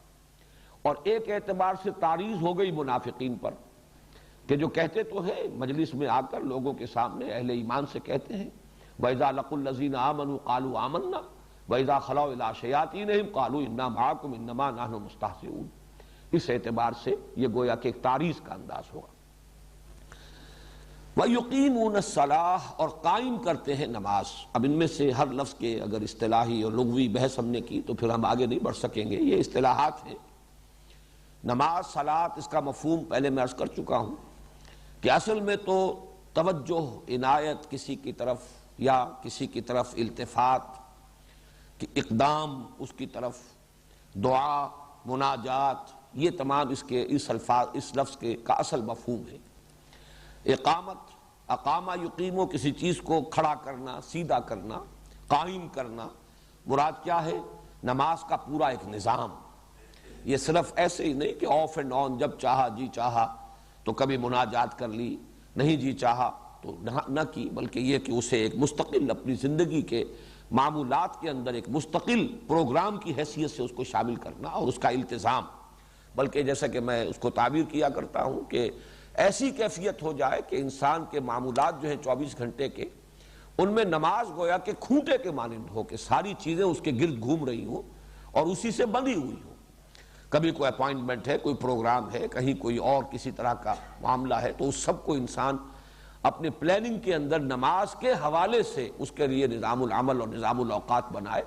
یہ زندگی کے اندر نماز جو ہے بالکل ایک عمود اور کھوٹے کے مانند ہو جائے۔ تو الذین ویقیمون الصلاۃ، وہ قائم کرتے ہیں نماز کو۔ اس میں بھی نوٹ کیجئے دونوں امکانات ہیں، تعویل عام، اس لیے کہ تعویل عام کے اعتبار سے جب بار بار میں حوالہ دے رہا ہوں حضرت لقمان کا، ان کی نصائح میں بھی موجود ہے، یا بنی اقیم الصلاۃ وامر بالمعروف وانہ عن المنکر، اے میرے بچے نماز قائم کر۔ اب ظاہر بات ہے وہ نماز وہ نہیں تھی جو ہمیں محمد عربی صلی اللہ علیہ وسلم کے ذریعے سے ملی۔ یہ نماز کا نظام، یہ مناجات، یہ دعا، اس کا یہ جزو اعظم سورہ فاتحہ جو ہم پڑھ چکے ہیں، یہ تو قرآن مجید میں نازل ہوئی ہے۔ وہ حدیث میں آپ کو سنا چکا ہوں حضرت ابی بن کعب کے حوالے سے کہ حضور نے فرمایا کہ ایسی صورت تو نہ تورات میں نازل ہوئی، نہ انجیل میں نازل ہوئی، نہ زبور میں نازل ہوئی، نہ ہی خود قرآن میں اس کی کوئی نظیر موجود ہے۔ اور یہ جزو اعظم ہے، الصلاۃ یہی ہے، قسمت الصلاۃ بینی و بین عبدی نصفین۔ تو ظاہر بات ہے یہ نماز کا نظام، یہ اس کے 5 وقتہ نماز، اس کے اوقات، اس کا پورا قواعد اور قوانین کا سلسلہ، اس کے قواعد و ضوابط، یہ نماز کا نظام ہے جو محمد عربی صلی اللہ علیہ وسلم نے امت کو دیا۔ صلو کما رأیتمونی اصلی کے حکم کے ساتھ نماز پڑھو جیسے کہ مجھے دیکھتے ہو کہ میں نماز پڑھتا ہوں۔ لیکن اصلاً صلاۃ کیا ہے؟ وہی سلیم الفطرت سلیم العقل انسان جب وہ پہچان لیتا ہے کوئی ہستی ہے، خالق مالک رب، اور اس کی طرف لوٹ کر بھی جانا ہے، اس کی طرف سے جزا یا سزا ہو کر رہے گی، تو پھر اس سے ایک تعلق، اس سے اپنا ایک ذہنی رابطہ قائم رکھنے کے لیے کوئی نہ کوئی مناجات کا نظام، جس سے کہ وہ انسان اس دنیا کی اپنی مشغولیتوں میں معمولات میں گم ہو کر رہ جاتا ہے، بھول جاتا ہے۔ وہ جو اقبال کا شعر ہے کہ کافر کی یہ پہچان کے آفاق میں گم ہے اور مومن کی یہ پہچان کے گم اس میں ہے آفاق۔ انسان جب اپنے معمولات میں، حوائج میں، زندگی کی ضروریات میں، مشغولیات میں مصروف ہو جاتا ہے، بھول جاتا ہے رب سے، وہ ذہنی رابطہ جو ہے وہ منقطع ہونے کو قریب آ جاتا ہے۔ تو اس کو تازہ کرنے کی ضرورت ہے، پھر اس کو اثر نو جو ہے اجاگر کیا جائے، اس کے اپنے قلب کے اندر اس کے ادراک اور شعور کو زندہ کیا جائے، جس کے لیے وہ حفیظ جالندری کا شعر جو ہے مجھے بہت پسند ہے کہ سرکشی نے کر دیے دھندلے نقوش بندگی، آؤ سجدے میں گرے لوح جبی تازہ کرے۔ یہ نماز در حقیقت ایک طریقے سے وہ کووننٹ جو ہے، جو میثاق ہے، اس کو اثر نو تازہ کرنا، رینیو کرنا۔ یہ گویا کہ دن میں 5 مرتبہ ہم اپنے اس میثاق کو، قول و قرار کو، معاہدے کو، کووننٹ جو ہے اللہ کے ساتھ، انہیں ہم رینیو کرتے ہیں، تازہ کرتے ہیں۔ تو الذین یقیمون الصلاۃ، اب اس میں تعویل خاص جو ہے وہ ظاہر بات ہے، حضور صلی اللہ علیہ وسلم نے امت کو یہ نظام پہلے ہی دے دیا تھا۔ صلاۃ 5 گانہ کا نظام مکی دور میں آ چکا، اس لیے کہ یہ پورا نظام جو ہے یہ شب معراج میں یہ پورا نظام ایک یعنی تفصیل کے ساتھ حضور صلی اللہ علیہ وسلم کو عطا کیا گیا، اور اس کے بعد سے اقامت صلاۃ جو ہے وہ مکی دور سے شروع ہو چکی ہے۔ تو گویا کہ یہ موجود ہے، وَيُقِيمُونَ الصَّلَاةَ وَمِمَّا رَزَقْنَاهُمْ يُنْفِقُونَ، اور جو کچھ ہم نے انہیں دیا ہے اس میں سے خرچ کرتے ہیں۔ نفقہ ینفقو کے معنی ہے خرچ ہو جانا، ختم ہو جانا۔ نفقت الدراہم، پیسے ختم ہو گئے، رقم خرچ ہو چکی۔ اور انفاق باب افعال سے خرچ کرنا، کھپانا، لگانا، یہ ہے انفاق، لگا دینا، خرچ کر دینا، صرف کر دینا۔ اب ظاہر بات ہے کہ خرچ تو انسان کرتا ہی ہے۔ ایک تو یہ کہ خسیس لوگ، بخیل لوگ جو سینت کر رکھتے ہیں، گویا کہ ان کو بھی ایکسکلوڈ کر دیجئے یہاں، کہ یہاں اللہ مما رزقناہم ينفقون سے وہ لوگ نکل گئے، بلکہ خرچ کرنا۔ اب خرچ کرنے میں بھی ایک ہے اپنی عیش پر خرچ کرنا، اپنی عیاشی پر، اپنے اسراف میں خرچ کرنا، تبذیر میں خرچ کرنا، اپنی ہی ضروریات پر خرچ کرنا جو ہر انسان کرتا ہے۔ یہ چیزیں بھی یہاں سے خارج ہو جائیں گی، اس لیے کہ یہاں تو ایک مدح کے یعنی مقام پر ذکر ہو رہا ہے۔ تو مراد ہے، اگرچہ یہاں پہ الفاظ موجود نہیں ہے فی سبیل اللہ یا مرضات اللہ کے لیے، اللہ کی رضا جوئی کے لیے خرچ کرنا، مراد یہ ہے وَمِمَّا رَزَقْنَاهُمْ يُنْفِقُونَ، جو کچھ ہم نے انہیں دیا ہے اس میں سے خرچ کرتے ہیں اللہ کی رضا کے لیے۔ ویسے یہ کہ قرآن مجید میں اللہ کی رضا کے لیے خرچ کرنے کے لیے لفظ زکوٰۃ بھی ہے، صدقات بھی ہے، انفاق بھی ہے، ایتاء مال بھی ہے۔ اس میں سب سے جامع اصطلاح جو ہے انفاق ہے، اور اس سورہ مبارکہ میں خاص طور پر انفاق کے موضوع پر آگے چل کر پورے 2 رکوع آئیں گے، بہت ہی شرح و بسط کے ساتھ یہ جو ہے اصطلاح پوری طرح پر اجاگر ہو کر نکھر کر سامنے آئے گی۔ اور اس میں زیادہ پہلو ہوتا ہے دین کے لیے خرچ کرنا، جس میں سے جیسے کہ مثال ہمارے سامنے حضرت ابوبکر صدیق کی ہے رضی اللہ تعالی عنہ۔ وہ خاصے بڑے سرمایہ دار تھے، تاجر تھے، سرمایہ ان کے پاس تھا، لیکن یہ کہ انہوں نے اپنا سارا سرمایہ خرچ کر دیا، لگا دیا حضور صلی اللہ علیہ وسلم کے مشن پر۔ اور خاص طور پر یہ کہ غلاموں کے طبقات میں سے جو لوگ ایمان لائے تھے ان کو خرید کر بڑی بھاری رقمیں دے کر، جو ان کے آقا تھے منہ مانگے دام انہیں دے کر انہیں خریدا اور آزاد کیا،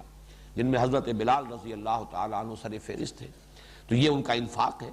تو گویا کہ یہ پھر ایک علامت، ایک وصف، ان کی ایک خاص نمایاں خصوصیت، یہ تعویل خاص۔ اور تعویل عام میں گویا کہ یہاں پر وہ بخیل لوگ نکل جائیں گے، اور وہ لوگ کہ جو تبذیر پر یا صرف اسراف پر پیسہ لٹاتے ہوں اور صرف اپنے ہی لیے، اپنی ہی ضروریات پر صرف کرتے ہوں، نہیں، بلکہ یہ کہ خیر کے لیے، بھلائی کے لیے، نیکی کے لیے، غرباء کے لیے، محتاجوں کے لیے، مساکین کے لیے۔ یہ بھی در حقیقت وہ جو فطرت کی صحت ہے اس کی ایک علامتوں میں سے علامت ہے۔ جیسا کہ میں نے عرض کیا تھا کہ جہاں شکر جو ہے ایک رخ ہے، وہاں رحم، یہ رحم جو ہے کہ بھوکے کو دیکھ کر آدمی تڑپ اٹھے اور اس کو کھانا کھلائے۔ اطعام المسکین، یہ جیسا کہ قرآن مجید میں بار بار آیا ہے، ولا یحض علی طعام المسکین، یہ گویا کہ کسی شخص کی دنات اور پستی اور فطرت کے اس کے یعنی پرورٹ ہو جانے کی ایک بہت بڑی علامت یہ ہے کہ خود بھی بخیل ہے، خود بھی کسی کو بھوکے کو اور مسکین کو کھانا کھلانے کو تیار نہیں، کسی اور کو بھی کہنے کو آمادہ نہیں، اس لیے کہ اندیشہ ہوتا ہے کہ اگر میں کسی سے کہوں گا تو کوئی پلٹ کر مجھ سے کہہ دے گا کہ تم بھی تو پیسے والے ہو، تمہیں بھی فراغت عطا ہوئی ہے، تم کیوں نہیں صرف کرتے۔ ولا یحض علی طعام المسکین، یہ گویا کہ اخلاقی پستی کی انتہا کے لیے تعبیر ہے جو ان الفاظ کے ذریعے سے کی گئی ہے۔ تو اس کے برعکس وَمِمَّا رَزَقْنَاهُمْ يُنْفِقُونَ، جو کچھ ہم نے انہیں دیا ہے، عطا فرمایا ہے۔ اور رزق یہاں پر نوٹ کر لیجئے،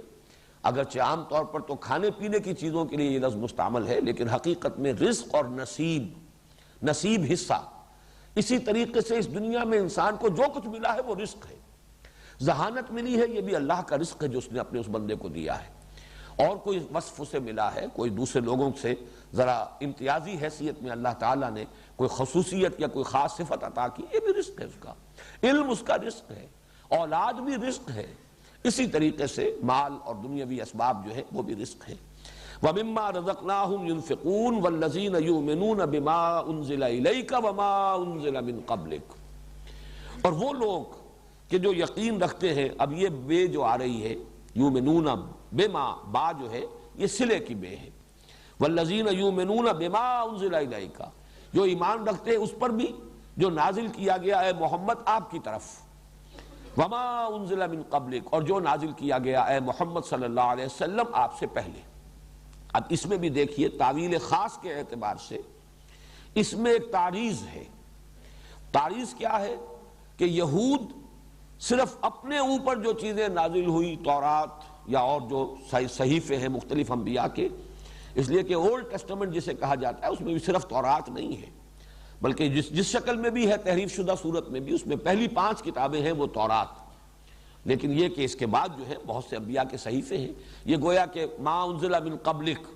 باقی یہودی تو چونکہ انجیل کو بھی نہیں مانتے، اس اعتبار سے وہ بھی اس سے خارج ہو جائے گا، لیکن یہ کہ نصارہ مدینے میں موجود نہیں تھے، یہ تعویل خاص کے اعتبار سے وہ لوگ جو مدینے میں تھے، اور ان کا معاملہ یہ ہے کہ وہ یہ کہتے تھے کہ ہم اور کسی کو ماننے کے لیے تیار نہیں ہیں، بس ہمارے پاس جو کتاب ہے، جو بھی ہمارے پاس اللہ کی طرف سے وحی آئی ہے وقتاً فوقتاً، ہم اس کو مانتے ہیں۔ تو تعریض ہے ان کے، گویا کہ ان کے اوپر ایک تنقید کی جا رہی ہے، اور اس کے مقابلے میں اشارہ کیا جا رہا ہے محمد الرسول اللہ صلی اللہ علیہ وسلم پر ایمان لانے والوں پر کی جانب، کہ ان میں وہ وسعت قلب ہے، وہ وسعت نظر ہے، وہ کہیں کسی یوں نہ سمجھیے کہ تنگ نظری میں وہ مبتلا ہے، بلکہ ان کو حق کے وہ جویا ہیں، حق جہاں بھی ہے اس کو مانتے ہیں، وہ اس پر بھی یقین رکھتے ہیں اے نبی جو آپ کی طرف نازل کیا جا رہا ہے یا نازل کیا جا چکا ہے، اور اس پر بھی کہ جو آپ سے پہلے نازل کیا گیا۔ والذین یؤمنون بما انزل الیک وما انزل من قبلک وبالآخرۃ ھم یوقنون۔ اب یہاں ذرا نوٹ کیجئے، آخرہ کہیں گے پچھلی، آخر اس کا یہ مؤنث آخرہ، کوئی پچھلی چیز، یہ ایک وصف ہے، ایک صفت ہے، لیکن اس سے پہلے گویا کہ محذوف مانا جائے گا۔ الحیات الآخرہ، پچھلی زندگی، یا الدار الآخرہ، پچھلا گھر، پچھلا عالم، یعنی عالم آخرہ، یا یہ کہ نشأۃ الآخرہ،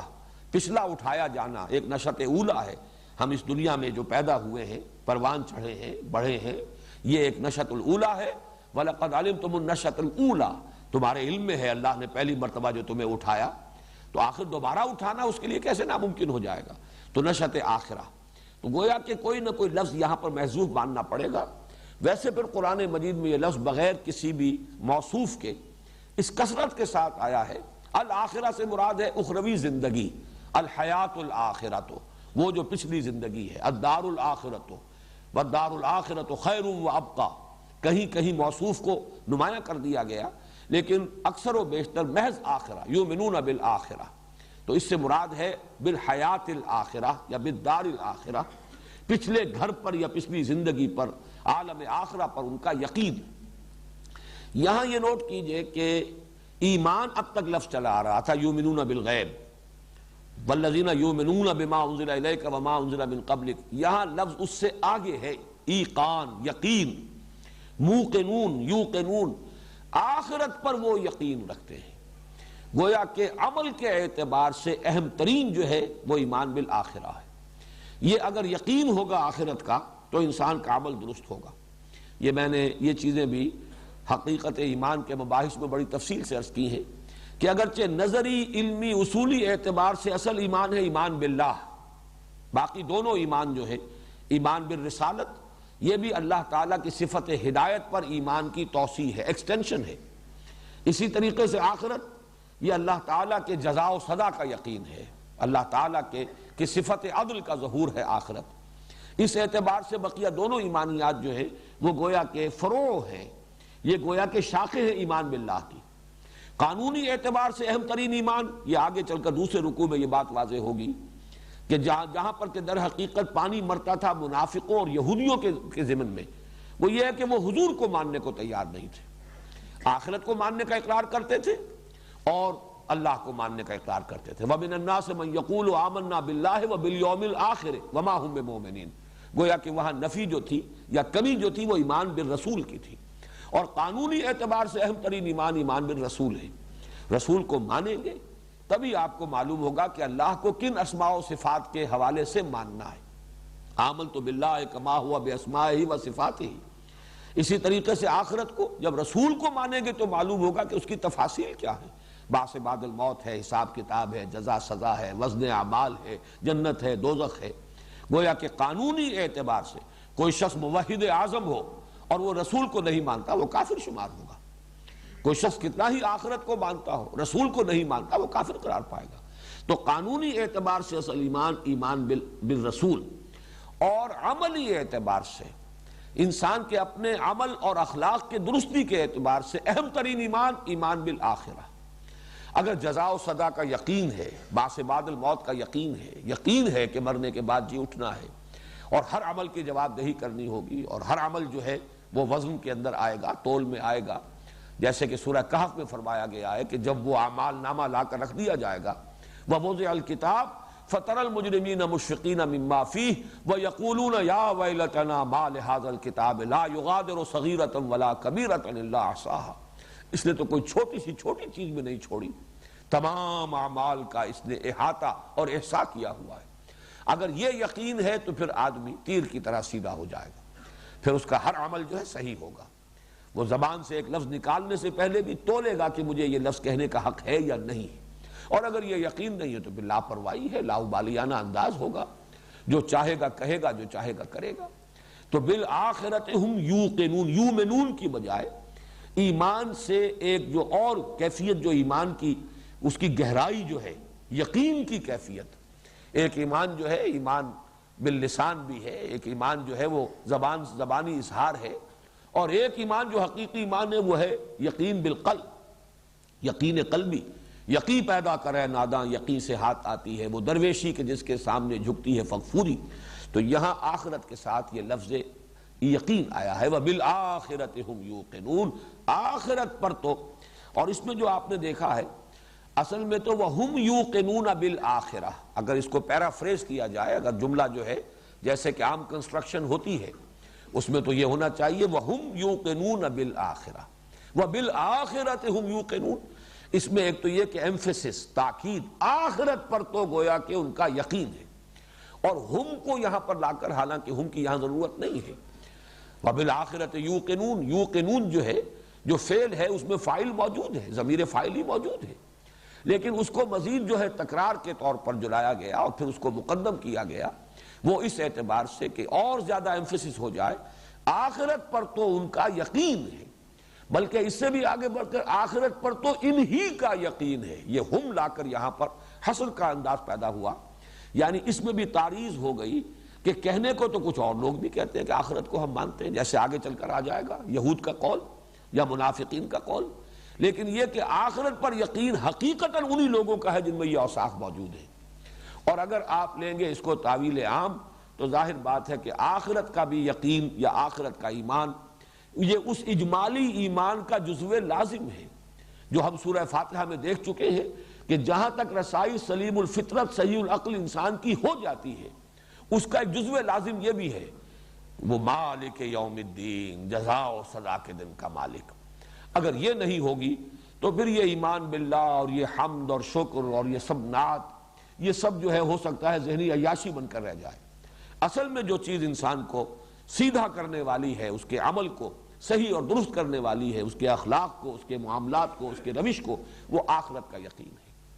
اس کے بعد فرمایا اولئک علی ھدی من ربہم، یہ وہ لوگ ہیں کہ جو اپنے رب کی طرف سے ہدایت پر ہیں۔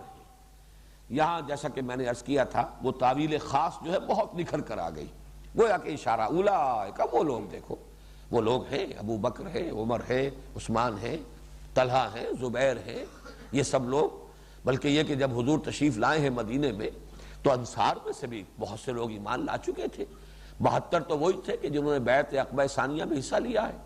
اور حضور کو دعوت دی ہے کہ آپ تشریف لائیے، وہ لوگ بھی موجود تھے، سعد بن عبادہ، سعد بن معاذ، ایسے لوگ جو ہیں موجود تھے وہاں۔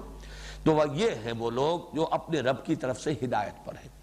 گویا کہ ان آیات کا ابتدائی حصہ اگر سامنے رکھیں گے تو وہ تعویل عام کی طرف زیادہ اشارہ کر رہا ہے، قرآن کی ہدایت سے استفادے کی یہ شرائط ہے، اور اس آیات کا اختتام ہو رہا ہے وہ تعویل خاص کی طرف زیادہ اشارہ کر رہا ہے۔ یہ ہیں وہ لوگ، یہ اس شجرہ مبارکہ کے برگ و بار تمہارے سامنے ہیں، درخت کو اگر پھل سے پہچانتے ہو تو ان کو دیکھ لو، ان کے یہ نمایاں اوصاف ہیں، ان کی زندگی جو ہے، ان کے معمولات جو ہیں وہ نماز کے گرد گھوم رہے ہیں، نماز ہی مرکز و محور بن چکی ان کی زندگی میں، ان کا آخرت پر یقین ان کی زندگیوں کے اندر مشاہدہ کر لو، ان کا ایمان کوئی تنگ ظرفی نہیں ہے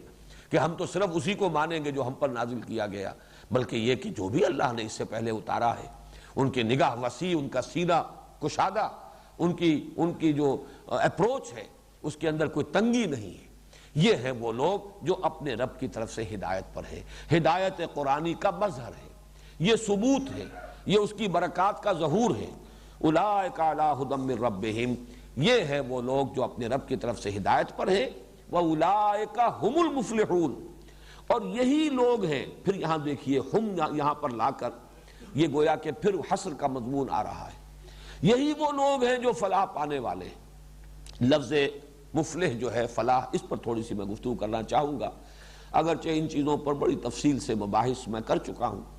لیکن اب جب کہ یہ دور ثانی ہمارا ہے تو اجمالاً ان تمام چیزوں کو دہرانا ضروری ہے۔ فلاح یفلح، اس کے معنی ہوتا ہے کسی چیز کو کاٹنا، توڑنا، پھاڑنا، اسی سے لفظ فلاح بنا ہے۔ فلاح ہل چلانے والا، وہ اپنے ہل کی نوک سے دھرتی کے سینے کو چیرتا ہے، کاٹتا ہے، تو وہ فلاح ہے۔ فلاحین کی تحریک مصر میں،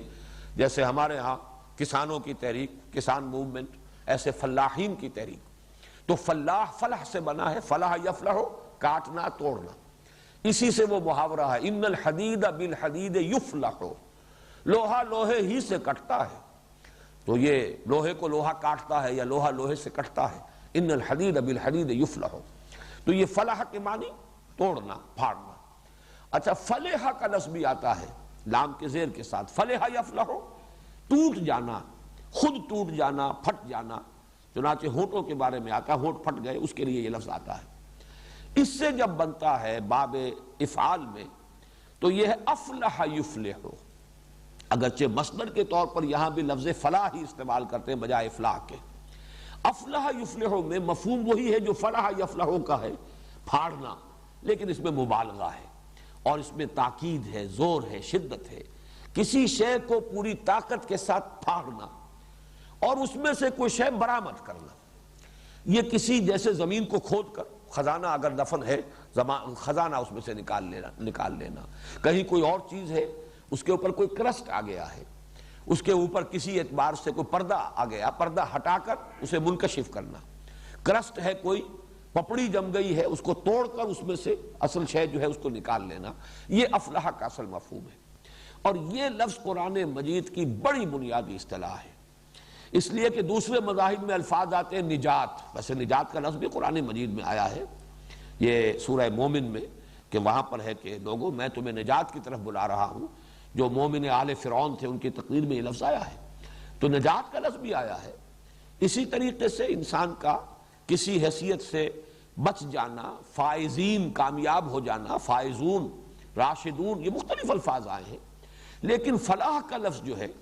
یہ سب سے زیادہ کثرت کے ساتھ اور انسان کی سب سے اونچی جو منزل مقصود ہے اس کی تعبیر کے لیے لفظ فلاح آتا ہے۔ اور اس کے اندر جو اصل حقیقت ہے وہ کیا ہے؟ انسان کا وجود مرکب ہے،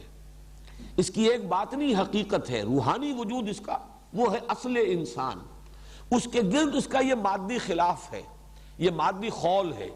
اس کے اندر لپٹی ہوئی ہے وہ اصل اس کی حقیقت۔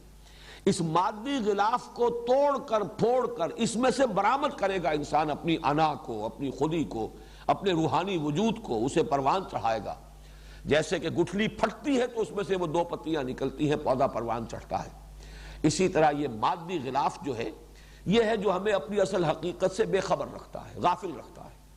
جیسے کہ سورہ حشر میں آیا ہے وَلَا تَكُونُوا كَالَّذِينَ نَسُوا اللَّهَ فَأَنسَاهُمْ أَنفُسَهُمْ، ہم یہی سمجھ بیٹھتے ہیں کہ بس یہی ہے ہمارا وجود، یہی جسم، جسمانی تقاضے، جسم کی ضرورتیں، جسم کو کوئی عارضہ لاحق ہو گیا ہے تو ہم بے چین ہیں، لیکن درد محسوس ہو رہا ہے، روح کی کوئی فکر نہیں، روح کے غذا کی کوئی اہتمام نہیں، روح کو تر و تازہ رکھنے کی کوئی کوشش نہیں، روح بیمار ہو گئی ہو، پشمردہ ہو، مزمحل ہو تو ہمیں کوئی تشویش نہیں ہوتی، اس کے لیے کوئی بھاگ دوڑ نہیں ہے، اس کے لیے کوئی علاج معالجے کی فکر نہیں ہے۔ تو یہ جملہ ہے اپنشد کا جملہ ہے بڑا پیارا کہ man is in ignorance identifies himself with the material sheaths which encompass his real self۔ انسان اپنی جہالت میں، نادانی میں اپنے آپ کو ان مادی غلافوں سے تعبیر کر بیٹھتا ہے کہ جنہوں نے لپیٹا، جو لپٹے ہوئے ہیں اس کی اصل انا، اس کی اصل خودی کے گرد جو لپٹے ہوئے خول ہے مادی، وہ سمجھ بیٹھتا میں یہ ہوں، میرا یہ جسم ہے، یہ میں ہوں، حالانکہ اصل وہ انا، اصل خودی، وہ تو وہ روحانی وجود ہے جو اس کے اندر مضمر ہے، اس کو پروان چڑھانا۔ تو ظاہر بات ہے یہ ریاضتیں، مشقتیں جو مختلف لوگ کرتے رہے، تپسیائیں، یہ کس لیے تھی؟ اپنے اس مادی خول کو توڑ کر اپنے اس روحانی وجود کو برآمد کرنا۔ قرآن مجید نے بھی ہمیں اس کے لیے وہ مشقت اور ریاضت دی ہے، اسی میں سے ایک شکل نماز ہے۔ نماز ظاہر بات ہے کہ ایک ریاضت ہے، ایک مشقت ہے، دنیاوی دلچسپیوں کو توڑ کر آپ اپنا وقت نکال کر اور اللہ تعالیٰ سے لو لگاتے ہیں، اللہ سے اپنے اس کووننٹ کو تازہ کرتے ہیں۔ اسی طریقے سے روزہ ہے، روزہ بھی وہ مادی وجود کے تقاضوں کو روکنا، ان کو دبانا، ان کو سپریس کرنا، یہ تاکہ وہ جو اصل روحانی وجود ہے وہ تقویت پائے۔ اسی طریقے سے انفاق ہے، زکوٰۃ ہے، کہ مال کی محبت سے اپنے آپ کو، یہ بھی ایک خول ہے جو روک لیتا ہے انسان کو، مال کی محبت کا خول، اس کو توڑنے کے لیے۔ پھر یہ جہاد ہے، اللہ کی راہ میں اپنا جان، اپنی مال صرف لگانا ہے، خرچ کرنا ہے۔ یہ تمام یہ ریاضتیں ہیں در حقیقت کہ جس کے ذریعے سے وہ اصل میں خودی کی نشو و نما مطلوب ہے۔ آج کل وہ حکمت قرآن میں جو ڈاکٹر رفیع الدین مرحوم کی کتاب چھپ رہی ہے حکمت اقبال، اس میں یہ خودی کا تصور، اگرچہ ظاہر بات ہے کہ کسی بھی مصنف کی ہر بات سے انسان اتفاق نہیں کر سکتا، لیکن یہ کہ یہ خودی ہی اصل حقیقت ہے انسان کی۔ علامہ اقبال کا یہ فلسفہ، ویسے تو یہ خودی کا لفظ چیستہ بن گیا، لیکن یہ کہ میں سمجھتا ہوں کہ ڈاکٹر رفیع الدین صاحب نے جس طرح اسے سمجھا ہے اور سمجھایا ہے، شاید کوئی اور بھی چاہے کتنا ہی وہ نام لیوا رہا ہو علامہ اقبال کا، اس نے اس طور سے نہ سمجھا ہے نہ سمجھایا ہے۔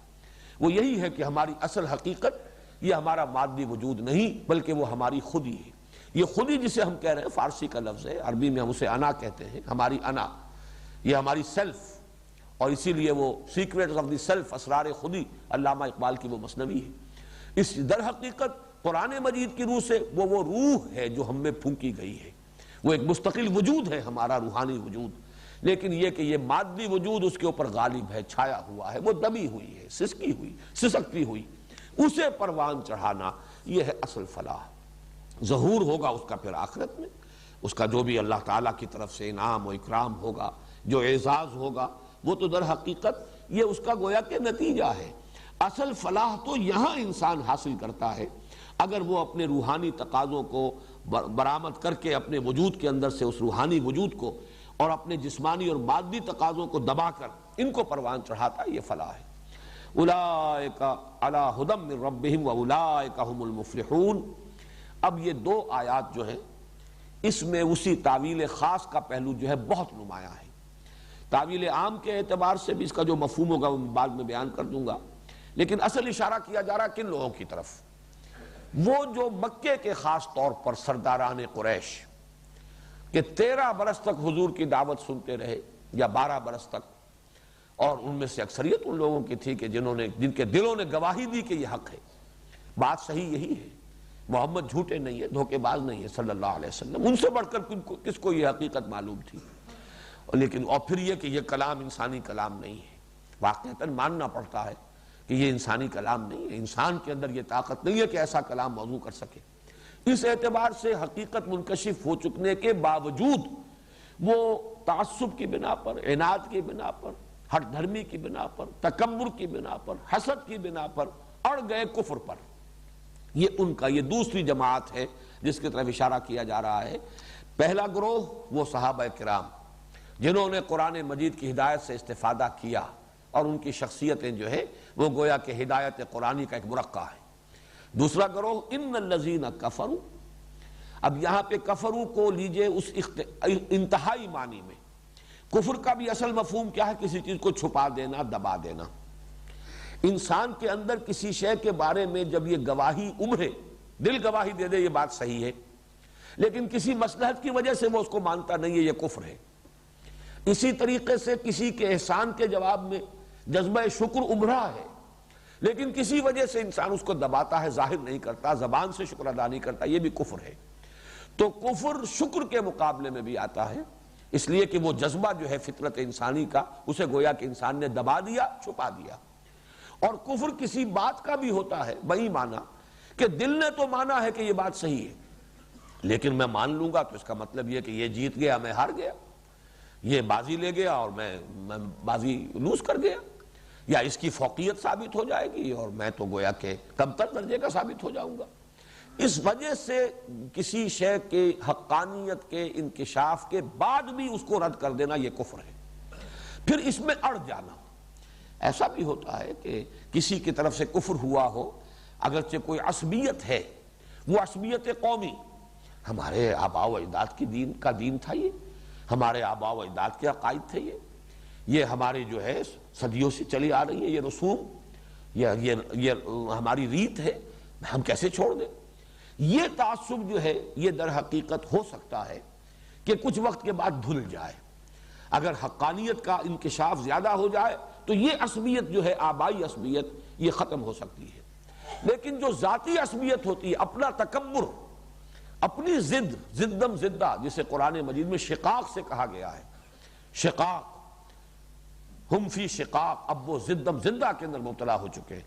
یہ پھر کیفیت وہ ہے کہ یہ زائل نہیں ہو سکتی۔ تکبر، حسد، بغض، عناد، شقاق، اس کے بنا پر جب کفر پر کوئی اڑ چکا ہو، تو اب اس کے حق میں کوئی انذار، کوئی اس کو افہام و تفہیم، کوئی سمجھانا، کوئی دلائل سے قائل کرنا، سب بے سود ہے، بیکار ہے۔ تو یہ خاص گروہ ہے جس کا کہ یہاں تذکرہ ہو رہا ہے، عام معنی میں نہیں، اس لیے کہ بے شمار لوگ وہ ہیں کہ جو اس کے بعد بھی ایمان لے آئے۔ مکے میں بھی لوگ ایسے تھے جو بعد میں ایمان لے آئے، کچھ لوگ ہیں کہ جنہوں نے ابتداءً انکار کیا۔ حضرت عمر رضی اللہ تعالی عنہ، ان کا جو انکار اور اعراض تھا میرے نزدیک وہ تعصب یا عصبیت تھی، آبائی عصبیت، آباء و اجداد کے طور طریقوں کے ساتھ ایک عصبیت کی کیفیت۔ لیکن وہ ذاتی اناد کا معاملہ اگر ہوتا تو وہ معاملہ ابو جہل کا معاملہ ذاتی اناد اور تکبر کا تھا، حسد کا تھا، اس وجہ سے وہ نہیں دھلا۔ اور حضرت عمر رضی اللہ تعالیٰ عنہ کو اگرچہ 6 سال لگ گئے۔ حضرت حمزہ کا معاملہ یہ تھا کہ اس میں وہ عصبیت بھی نہیں تھی لیکن غفلت تھی، دلچسپی نہیں ہے، کھیل کود میں، سیر شکار میں نکل گئے ہیں اور ہفتوں صحرا کے اندر، جنگلوں کے اندر، وہاں شکار کے اندر لگا رہے ہیں۔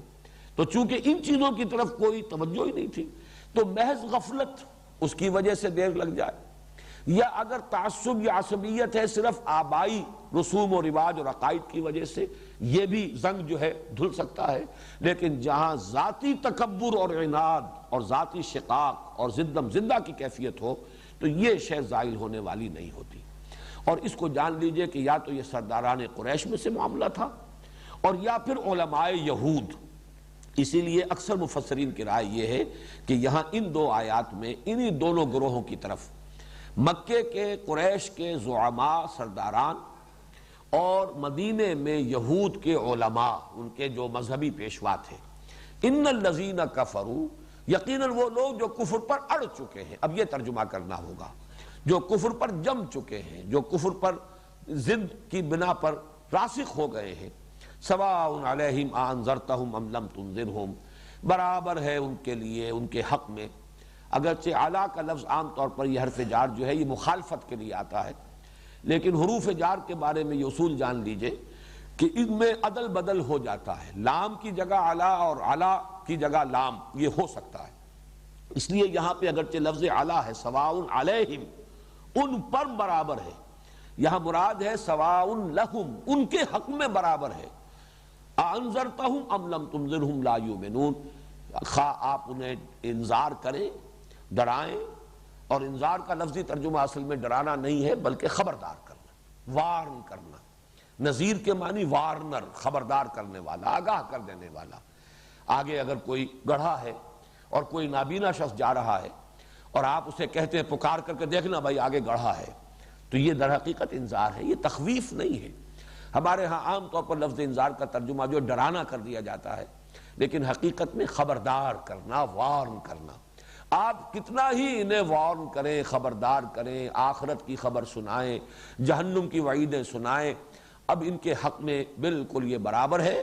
سواء علیہم انذرتہم ام لم تنذرہم لا یؤمنون، خواہ آپ انہیں خبردار کریں اور خواہ آپ انہیں خبردار نہ کریں، یہ ایمان نہیں لائیں گے۔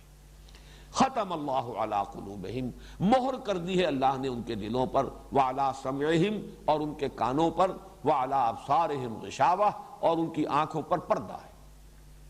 یہ جو ختم قلوب کا معاملہ ہے، ختم کا لفظ جو ہے اردو میں بھی جس معنی میں مستعمل ہے، کسی چیز کو ختم کر دینا، پورا کر دینا کسی کام کو، عربی میں بھی اس معنی میں یہ مستعمل ہے۔ وہ پھر بغیر صلے کے آتے ہیں، میں نے اس کو ختمت القرآن، میں نے قرآن مجید کی تلاوت پوری کر لی، یہاں پر کوئی صلہ نہیں آئے گا۔ لیکن جب صلہ آئے اعلیٰ، ختمہ اعلیٰ، اس کے معنی ہے کسی شے پر مہر لگا دینا، یعنی کسی چیز کو مہر بند کر دینا، اب اس میں کوئی شے شامل داخل نہ ہو سکے اور وہاں سے کوئی شے نکل نہ سکے، یہ سیل کر دینا جو ہے، تو یہ اللہ تعالیٰ نے ان کے دلوں پر سیل کر دیا ہے۔ ختم اللہ علی قلوبہم وعلی سمعہم، اور ان کے کانوں پر۔ سمع اگرچہ مصدر ہے لیکن یہ لفظ جو ہے مصدر سے آگے بڑھ کر یہ سماعت کے لیے بھی مستعمل ہوگا، اعلی سماعت جو ہے ہمارا کان، اس کے لیے بھی مستعمل ہوگا، اور جمع کے لیے بھی آئے گا اور واحد کے لیے بھی آئے گا۔ اللہ نے ان کے کانوں پر بھی مہر کر دی، یہاں مراد کان ہے۔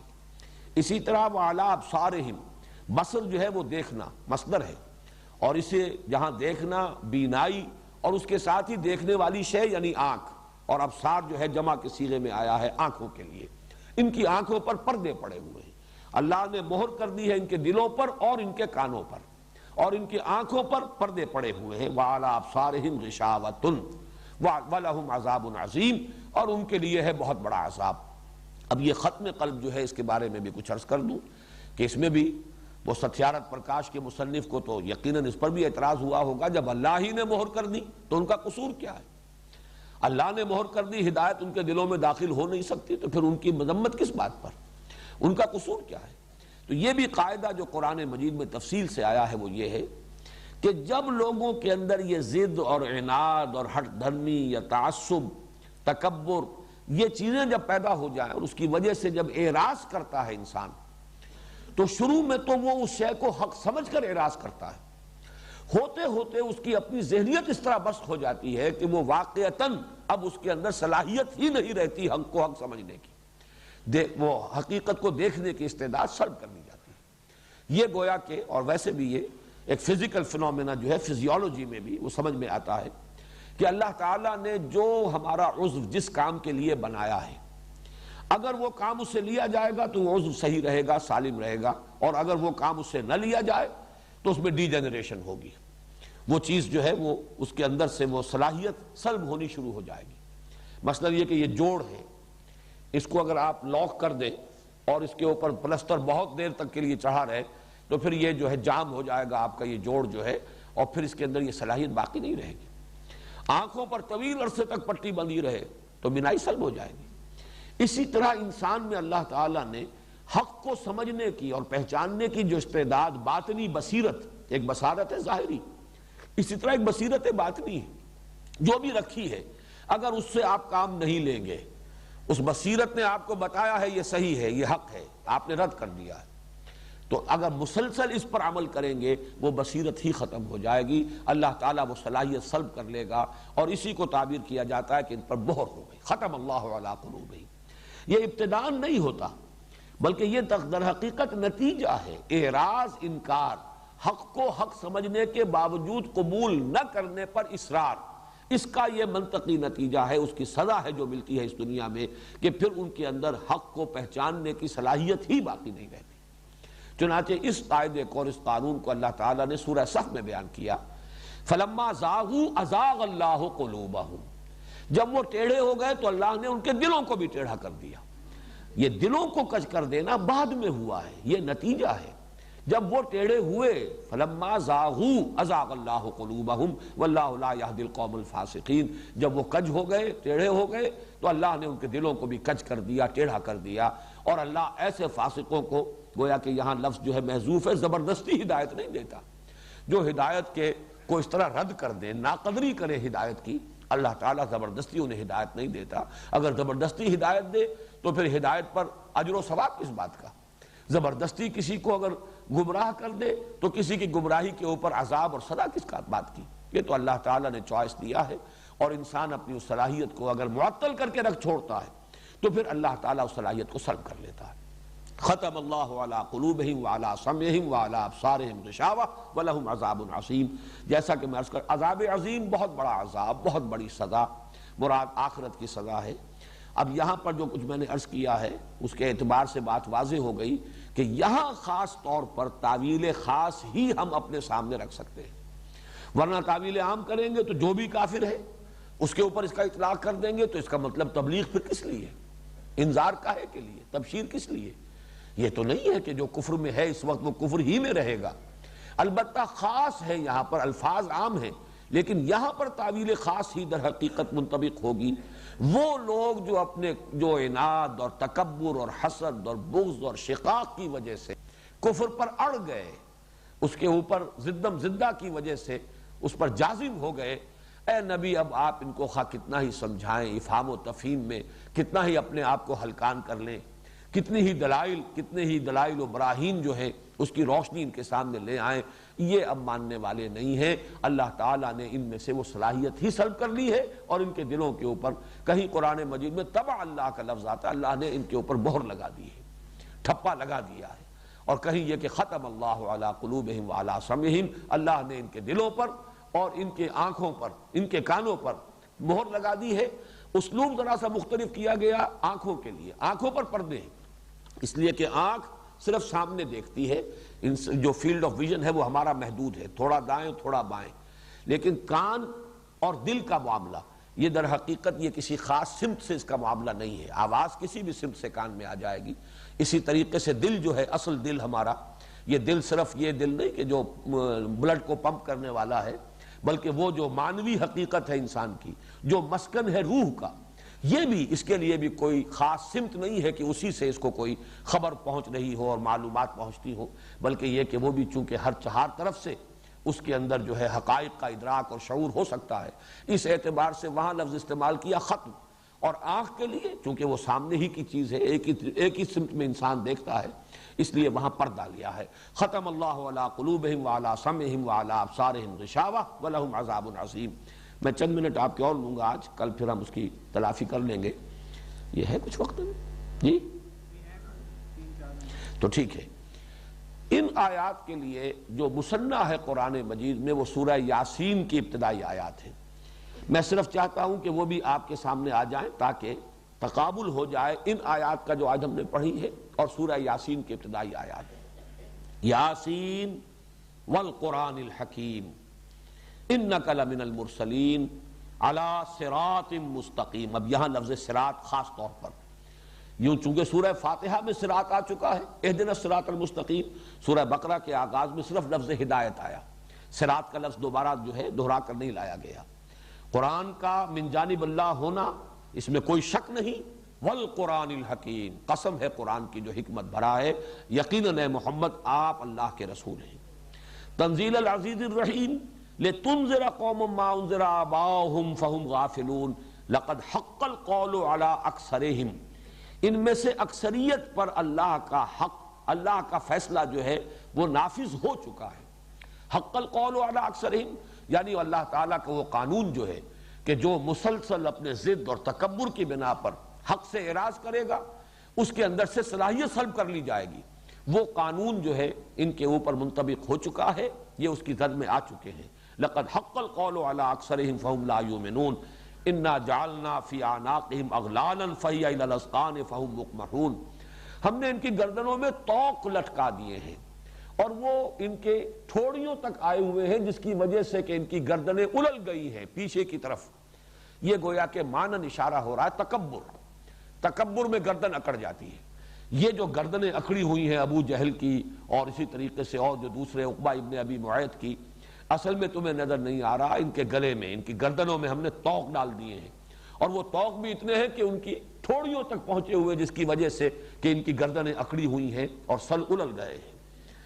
وَجَعَلْنَا مِن بَيْنِ أَيْدِيهِمْ سَدًّا وَمِن خَلْفِهِمْ سَدًّا، ہم نے ان کے سامنے بھی دیوار حائل کر دی ہے، رکاوٹ کھڑی کر دی، اور پیچھے بھی، یعنی سامنے کے حقائق نظر نہیں آ رہے اور پیچھے کی جو تاریخ ہے انسانی۔ اب یہ ہے جو سورہ یاسین، یہ مکی صورت ہے، اور مکی صورتوں میں یہ سارے مضامین تفصیل سے آئے ہیں، انبیاء اور رسل کے حالات و واقعات، وہ ان کی خبریں، وہ تاریخ، تو ان سب میں سے کسی سے بھی وہ سبق حاصل کرنے کو تیار نہیں۔ فَأَغْشَيْنَاهُمْ فَهُمْ لَا يُبْصِرُونَ، اب ہم نے ان کو ہر طرف سے ڈھانپ دیا ہے اور یہ دیکھ نہیں رہے۔ اب وہ الفاظ آ گئے وَسَوَاءٌ عَلَيْهِمْ أَأَنذَرْتَهُمْ أَمْ لَمْ تُنذِرْهُمْ لَا يُؤْمِنُونَ، بالکل برابر ہے ان کے حق میں یا ان پر کہ آپ ان کو خبردار کریں یا نہ کریں، یہ ایمان نہیں لائیں گے۔ انما تنذر من اتبع الذکر وخشی الرحمن بالغیب، یہ دیکھیے بالغیب پھر آیا۔ اے نبی آپ تو خبردار کر سکتے ہیں انہی کو جو ذکر کی پیروی کرے، جو یاد دہانی آئی ہے اسے قبول کرے اور رحمان سے ڈرتے ہوں، اللہ کی خشیت ان کے دلوں میں ہو غیب میں ہونے کے باوجود۔ فَبَشِّرْهُ بِمَغْفِرَةٍ وَأَجْرٍ کریم، تو ایسے انسان کو اے نبی آپ بشارت دیجئے مغفرت کی اور اجر کریم کی۔ اللہم ربنا اجعلنا منہم، اللہم ربنا اجعلنا منہم، آمین یا رب العالمین۔